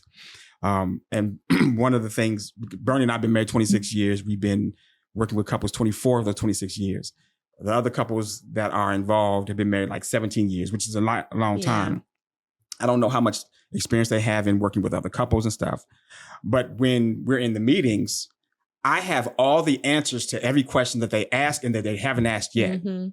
But I'm sitting back and I'm like, they're not ready for this answer yet. Yeah. Or when I answer, I was like, I'm only giving them A, B, because I'm not the full alphabet. That's how I feel. Yeah, I know. That's why I'm sharing this. And I'm saying, in order to do that, in order to allow other people to cook and to eat and to feel like they're doing something. Like we purposely are not giving we're hardly giving anything in terms of what we're doing with the ministry compared to like what we have to give, because we want the other people to feel like, oh, we're contributing too. Yeah. And that is a good thing. And that's where I operate like that in my work environment. And I've created space like that in my marriage as well. It's definitely more than what I actually want to create the space for, but it's creating the space for that. It just goes back to, we are discovering more about ourselves, right? And that we're different, and that different isn't bad, but I'm also not too much and you're not too much. Mm-hmm. It's just, how do we make this work? Like, how do we catch up to each other? You're trying to find a balance. Because, also it goes back into, all right, but if I gave this to you for you to handle, And, you know, and I can't be a micromanager. I don't even do that in my place of employment. But we gonna check in like a little bit. But if it ain't done, I gotta check in a couple times. Then okay. Then we have a conversation of, okay, I'm gonna either take over this or you're gonna do it. But if it happens after a couple while, it's like, okay, well, I'm just I let your behavior show me who you are. I got to do it myself. And that's not why I got married. Right. It's to do it myself. I know that's right, girl. Because I'm capable of doing it myself, but that's not what this is. Then I start doing all that stuff we talked about on the podcast. Now I'm cooking, I'm cleaning, I'm working, I'm taking care of kids, I'm doing all of it. Cars. Exactly. Doing the cars. And you get to play Madden, you know? And then, you know, you can show up and talk circles. And then, you know, then we got to talk for 3 hours when I didn't want a 3-hour conversation either. You know, so that's all. I just want to keep it, not us developing into that. One of the things that I'm seeing. I started raising my shoulders a little bit. I'm seeing one of the things that helped us through that stage is well, let me step back. Whenever God is going to assign someone a responsibility, he first sends them through a test. He did it with Jesus. He did it with Paul. He did it with Gideon. He did it with Moses. He did it with all the people in the Bible that Abraham. he has you go through some adversity because he wants to test it. In 1 Peter chapter 1, verse 6 and 7 says he want to test the genuineness of your faith. Because that which you believe, that you say that you believe, God's gonna be like, oh, did you? Okay, let me see. Prove it. Perfect. Here you go. There you go. There you go. Let me see if you believe him trust him with all your heart. Lean not to your own understanding. Yep. Okay. Let me make something make no sense at all. And so he does that because he doesn't want to entrust his precious wisdom and his knowledge and his biblical principles, his heavenly resources with somebody who's not vetted. Yeah. And so what he's doing with the two of you all is he's allowing, and James talks about trials of various kinds to come and hit you so that you can strengthen your faith and strengthen your perseverance. And then after he does that, he's going to reveal to you like why he got y'all married. Yeah. Like he didn't reveal to me and Bernie why he got us married until like year 3. And that's early for some. I know some people who've been married 7 years that don't know why they've been married yet. Yeah. But there's a work that he has commissioned you all to do. Yeah. And he's going to give it to you after you all have been tested. And the testing is going to come in looking at the different resources. And I talk about it all in my book, His Leadership, Her Trust. Okay. The testing that he's going to allow you to go through is going to better define the work that you should be doing and the skills that you have with the skills that he's given you and the skills that each of you have and how they can assemble together to make a great pot of gumbo. Yeah. And so the things that you all are learning about each other, it's all meant to ultimately allow God to unveil his heavenly resources through you so that you all can help other people. Yeah. And so you need to own who God is trying to make you become. And look at all these wranglings that you're going through as, okay, we need to figure out what works and what does not work. And that's one of the things that me and Bernie figured out what was happening to us years ago, that, okay, I need to realize what works for my marriage and not lean into what does. Now, the things that don't work for our marriage are still a part of me. Yeah. They work for other areas. Yeah. Like they work for work. They work with my friends. Like when I get around my friends, I'm a whole different person. Yeah. But when I come home, she doesn't see that side of me. And some couples are people like, oh, I should be able to come home and you should see my whole self. No, I don't lies, Pat, all that. I don't want that. Do not show your whole, because that is not effective in our marriage. Yeah. And so in order for us to identify what worked, we had to go through hard times and stuff. And then we figured out what worked. And then we realized, okay, that works for us. And we're not going to try to like force things that don't work. Yeah. So I'm not saying That's that you all good. are not doing that, but I'm saying, I guess what I'm adding is there's a path that God is taking you all through that he's going to eventually reveal to you all why you got giving you the gifts that he's given you and the gifts that he's given you and how all that stuff is going to work together. Yeah. Like me and Bernie's, this is all the stuff that's worked together and it's going to make sense. Yeah. And so you need to own God's plan and own God's path for you, and let that be your focus.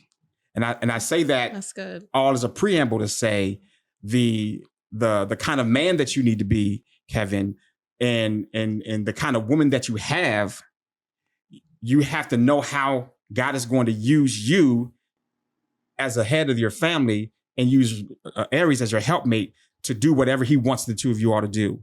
And Aaries is a very, as she's attested, very competent, capable woman to do certain things. And she's like waiting on you to like, okay, let me see how you can do these things. And let me see how we manage these things. And wants you to propel. She wants you to succeed and excel. That's the word. Yeah. Excel. And so if that's who she is, and then you need to figure out how to use that. And let that knowledge of how to use that be your strength. Ooh, that was That's good. good. Yeah. Good look. Yeah. Ooh, I was going to hit the table, but you said not to. Let the knowledge of who she is be your strength. That's like one of the things that I take the utmost pride in is that I know how to control the environment that influences Bernie's emotions. And so, you know, Bernie's more emotional than I am. And I had to learn that early on in our marriage, in like month 3, 4, 7, 8. I was like, oh, she's emotional. So I said, I can't control Bernie.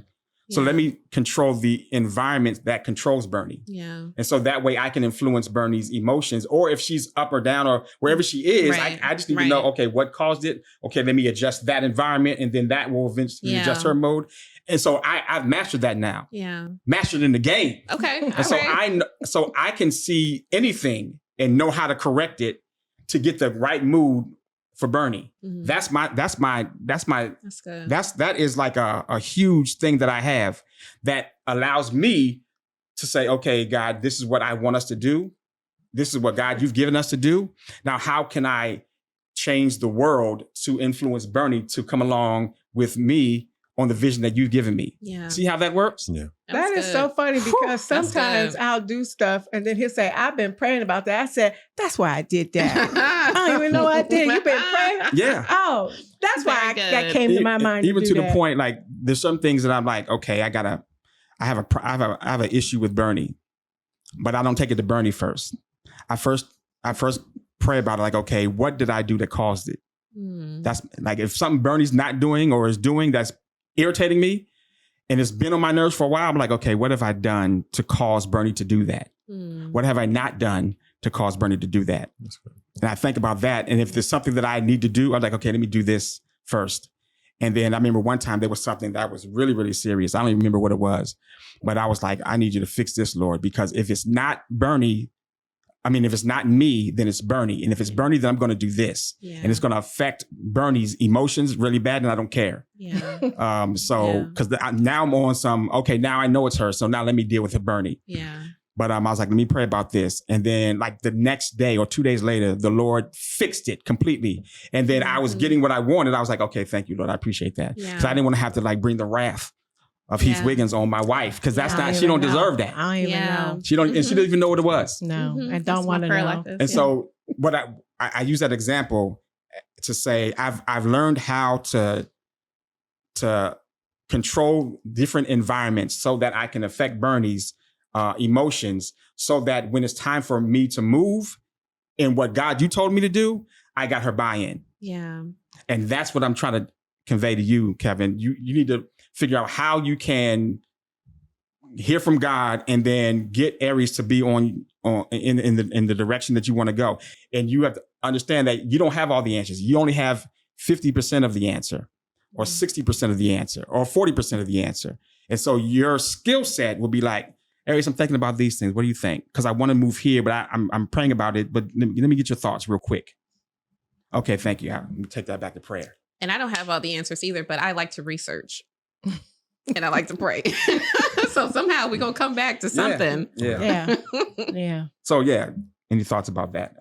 No, that's good. Good. I don't think we've ever had anybody talk to us in that matter and share what you just shared with us.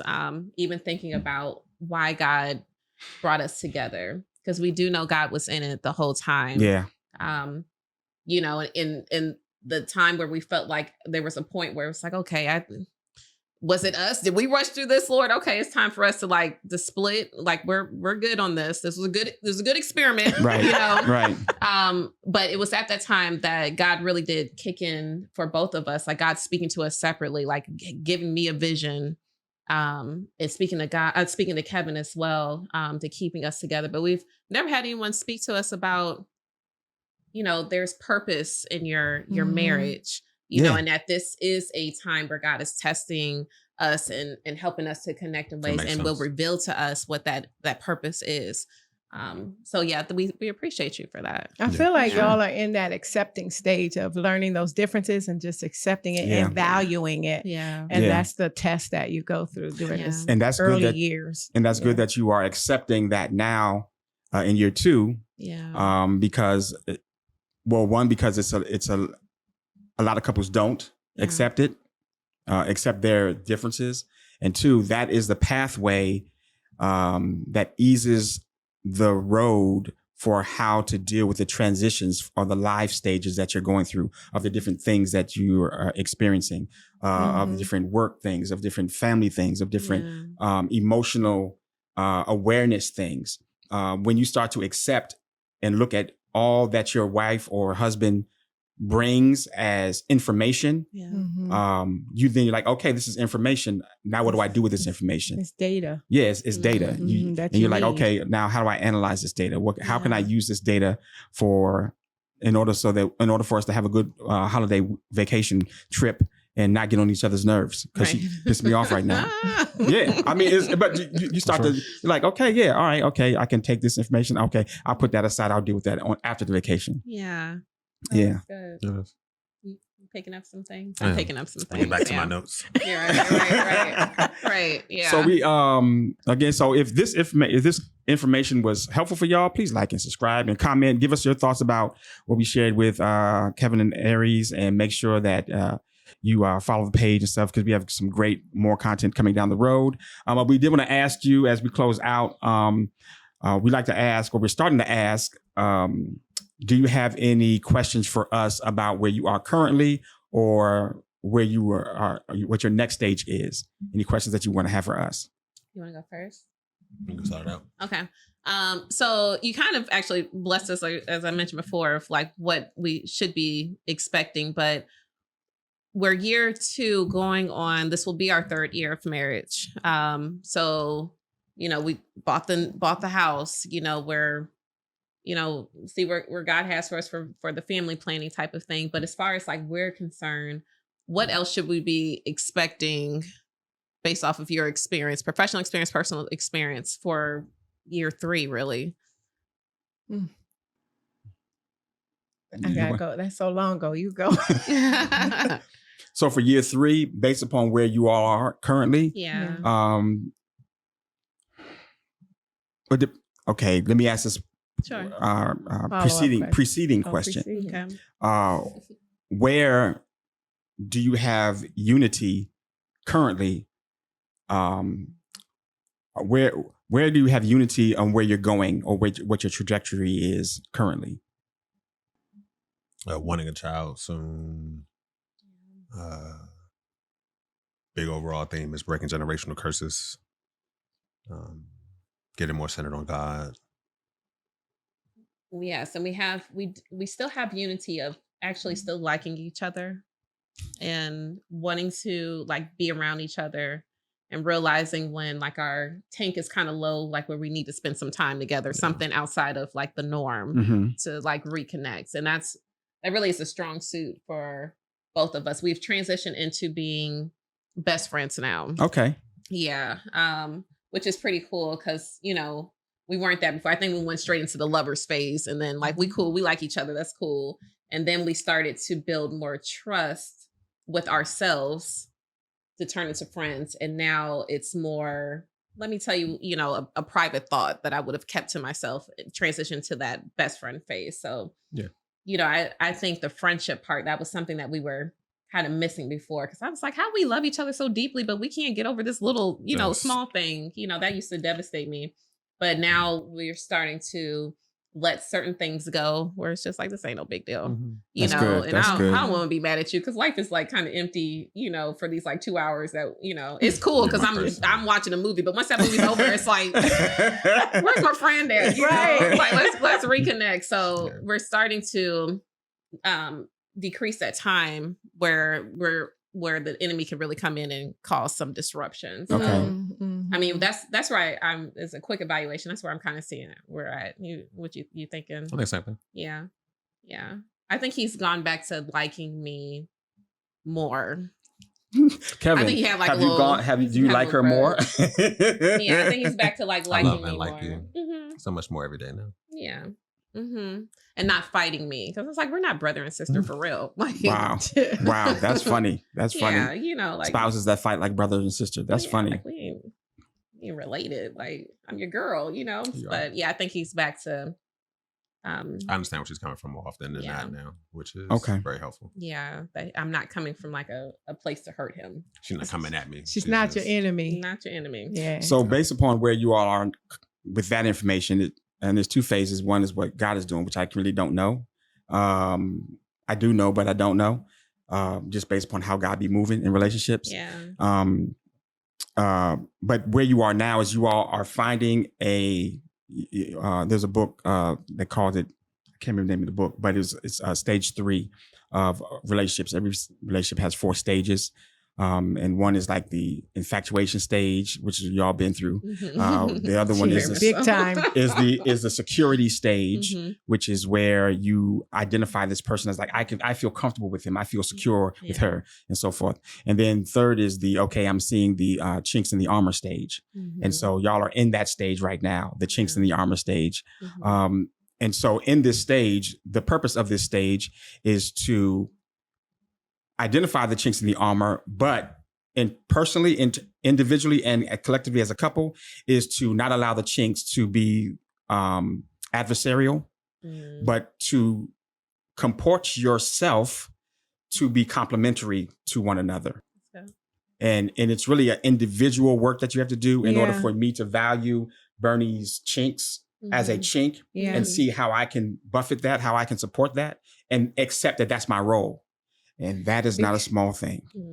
Because too, another thing in marriage, it's like if you didn't have to grow and change, you would just stay single. Because you just be Aaries and you just be Kevin and just still do whatever you do. But when you come into this house and y'all living together, the Aaries and the old Kevin doesn't mesh together in this household. Yeah. So what happens is it's just like they say a diamond. It in y'all in that position where to clean the diamond, it gets burned. So you're in that growing stage where chinks of stuff have to fall off for you. That's what he's talking about, that growing within yourself, and that is you accepting like, okay, this is how Kevin is. This is how Aaries is. I'm gonna have to accept that, and that takes a while to like morph and grow into actually accepting and being okay and valuing who the person is, as opposed to like, I don't really like that he like to lead a house all the time. What's wrong with him? Nothing's wrong with him. I'm just a homebody. That's cool. You know, so it's like it's that diamond being cleaned off. The dross. Yeah. And so that's you both growing into this new household. Yeah. Of you learning like, oh, this is what's going to mesh and this is what God is doing. Yeah. And the level of individual maturity and relational maturity that you have, or marital maturity, I'll call it that, because your marriage is maturing. Yeah. When you can identify the chinks or identify the gaps and know that it's your responsibility to, okay, let me support, let me get up underneath that, let me cover that. Let me cover this person's chinks, and that be your role, and you accept it. I think that is where you are headed, and acceptance is required in order for you to do that. Otherwise, you'll look at those chinks with contentment, and you'll look at the person as like you're slacking, you're lacking, as opposed to be like, okay, this is who they are. Now, how can I support that? And then the grace that allows them to grow. And the personal grace that you need to give yourself to allow you to not have figured everything out. Yeah. And that's important too. That is really, really important. It's something that takes, you really don't people don't really speak about, you take for granted, but the personal grace you need to have on yourself to be like, okay, I'm learning. All this information is data.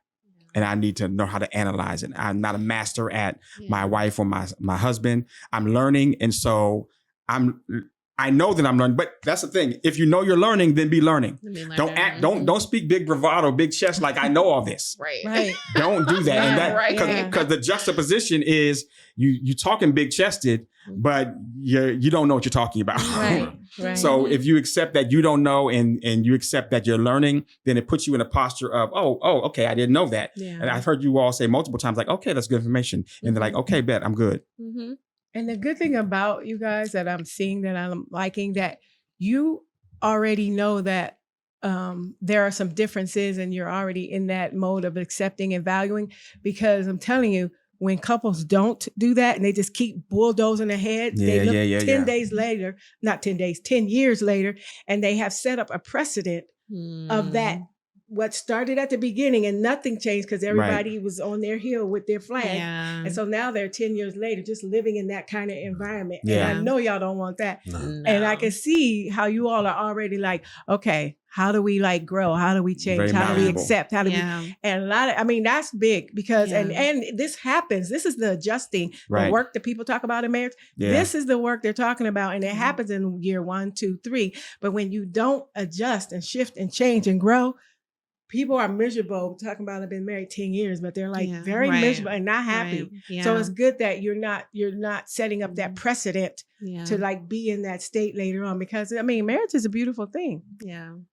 Yes. I think we're finding that out more and more. Yeah. It's a responsible thing, but it's good. It's good work. It's work, but it's good work because that fruit on the other side, a lot of people don't get to see that fruit. Yeah. Right. And it's, And from a spiritual perspective, from a God perspective, just keep on serving other people and seeing how God moves your heart and your ability to help people in the space where he's kind of directing you. Because he's going to call you to help somebody if he hasn't done so already. And so just lean into that as well. One of the things that Bernie and I did when we were serving together before we knew that we were going to be marriage ministry people, we just were serving.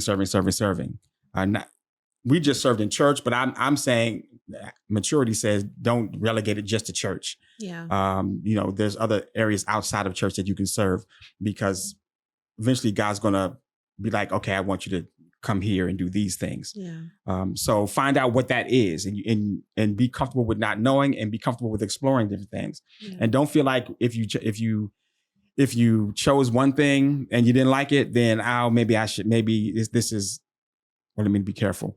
You don't want to be like, oh, this is not God because you're facing adversity. Because sometimes God be like, yes, adversity is what I want you to go through. But if it's something that it's like, okay, this doesn't sit well with my spirit, then move on. Yeah. But if adversity is there, you'd be like, we got to sit in this. Yeah. There was one of the churches that we were members of. Bernie wanted to leave long before I did. Ooh, and there was good reason to leave the church long when Bernie wanted to leave. I was like, he won't let me leave. Yeah. And so we stayed there a long time. Long time. And then finally it was like, okay, now we can leave. Yeah. And I did not know why he wanted me to stay there. But it wasn't till I came to another church that I was able to work in a ministry. And all the years that I served at that former church and the experiences that I got allowed me to walk in this ministry and be like, oh, I know everything that's going on here. Yeah. I know exactly what to do. You can see it clearly. That carried me into doing the work that I'm doing now, like videos and stuff. I don't have no background in videos and podcasts, stuff like that. No, nothing like that. But that experience that I learned at that church set me up to work in a ministry that set me up to do what I'm doing now. So you never know how these things are going to work, but just be open to what God is doing in the movements that he's giving you to serve other people. For sure. That's good. Yeah. Good. So I'm going to ask you all if you have any advice for the peoples based upon your vast experience of 2 years.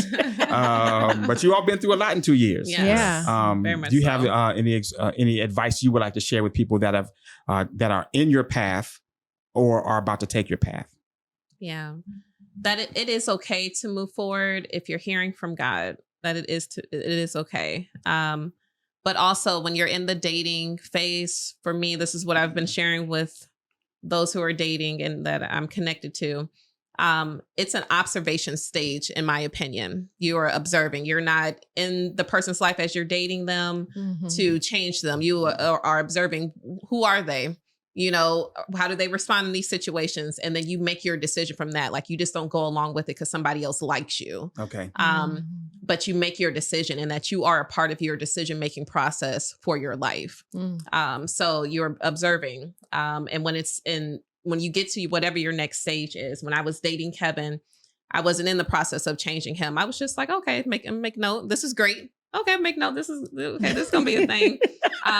But I knew as a girlfriend, I didn't have no say so in certain things. When I became his fiance, I brought things to his attention. Hey, so I'm seeing this. What is you know, what we gonna do in this situation here? Yeah. You know, what is the relationship that you have with your mother? I have a great mother-in-law. I really do. I'm very blessed in that area from what I hear. And from what I hear, I have a great, I'm very blessed in that area. But how does the relationship kind of change? Like, what is cleaving? What does that really look like, for you? But I, can challenge that as a girlfriend. You can bring it up, but that's not really what your role is. Right. So just kind of understanding between the male and female, like what your role is as you're seeing if you want this person to be in your life before you make that decision. But that you should feel empowered to walk away, no matter how much you like them or how much food they bring you, like that you can walk away no matter what the gifts are, So yeah, that would be my advice for people who are in that stage of dating. And that we are 100% in agreement that premarital counseling is so important. Please go through it and be as honest as possible and be okay with walking away if you are talking to God and it's just like a no. But okay. And I want you to also to address the advice you would have for people who are married. Yes. And are like currently, and then you can finish that and then Kevin, you can go ahead and finish. Yeah. I would say something that is very dear to my heart right now is that it too shall pass, and we're learning that a whole lot, that no matter how big it may feel, if you are committed to one another, there is sunshine on the other side of that. It really is. And it could be moments later and it could be a day or so later, but, just try as much as possible to keep God in it, in the sense of you're talking real, like, God, I am not feeling this right now. But I need for you to give me the grace that's needed to X, Y, and Z, like you're having real conversations with God, but changing when you're starting to feel a sense of discontentment, that you are changing the thought process into like gratefulness. Like, there's so many things that you could possibly think of that's like, it could either be like a turn off or negative things, not you, babe, but just in general. But then you turn around and you start thinking, okay, well, I am very grateful for this. He is this, like I have a sense of peace in this, No, he didn't take the trash out, but this man right here, is amazing. So kind of changing when that little seed of discontentment comes in to start thinking about how grateful you are. That's good. Yeah. So that's, I'm owning that, and I've been working that through. And it has helped me to love you that much more and show up the ways that I'm supposed to and forgive quickly. And, cause you don't bring me like issues, our issues are like just kind of figuring out us, but you don't bring me outside issues. You don't bring me drama. Like I don't lose sleep over, anything, your phone, where you at, your behavior. And that's a burden that you definitely do not put on us. And that's who you are. That's what you brought to the table. That's who I brought to the table. So I would say check on that, like who the person is. It's really important. Very good. I'm gonna take the trash out when we get home. Okay, thank you. Thank you, appreciate that. Thank you. I would say for me, it's remembering and reflecting on why you actually got together. it's such a way to just stay grounded on, good days, bad days happen, but this is why you turn on the song. That's why I know he's really he's trying to get back to loving me. He plays this song on repeat. That is like his song. That's why I love her. That's why, we are engaged into, the word of life together. This is why we're, here. And just been very, very reflective on that, coming back to those moments that really got you all foundationally together, that you love about them. And remembering, this too shall pass, but this is also amazing. This is a blessing to have known somebody who was a stranger at one point, but now they land beside you snoring. You just had to throw that in there. You were there. You were there. You were there. I'm gonna take the trash out. Okay, thank you. Yeah, I agree with you. That's good stuff. Well, thank you all so much. I think this has been a very great conversation. Great. Yeah.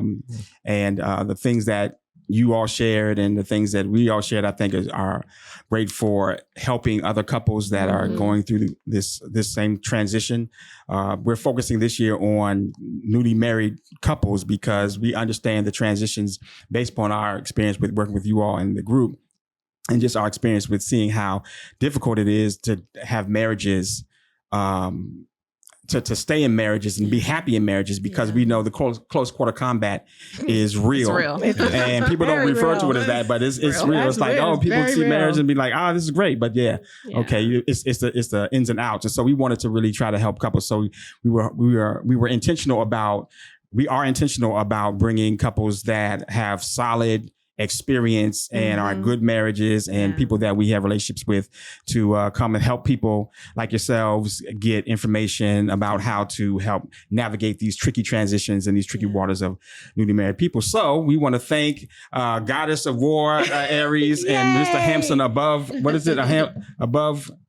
Handsome. Highly praiseworthy. Mr. Handsome and highly praiseworthy Kevin and Aaries Coleman to the Heath and Bernie show. He says that so humbly. Yeah, he does.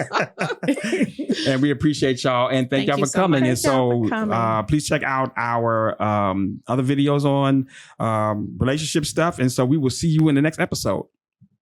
Bye. Subscribe. Oh yeah. Like and subscribe like Bernie said. I'll do all the things. All the things. Okay, bye. Bye.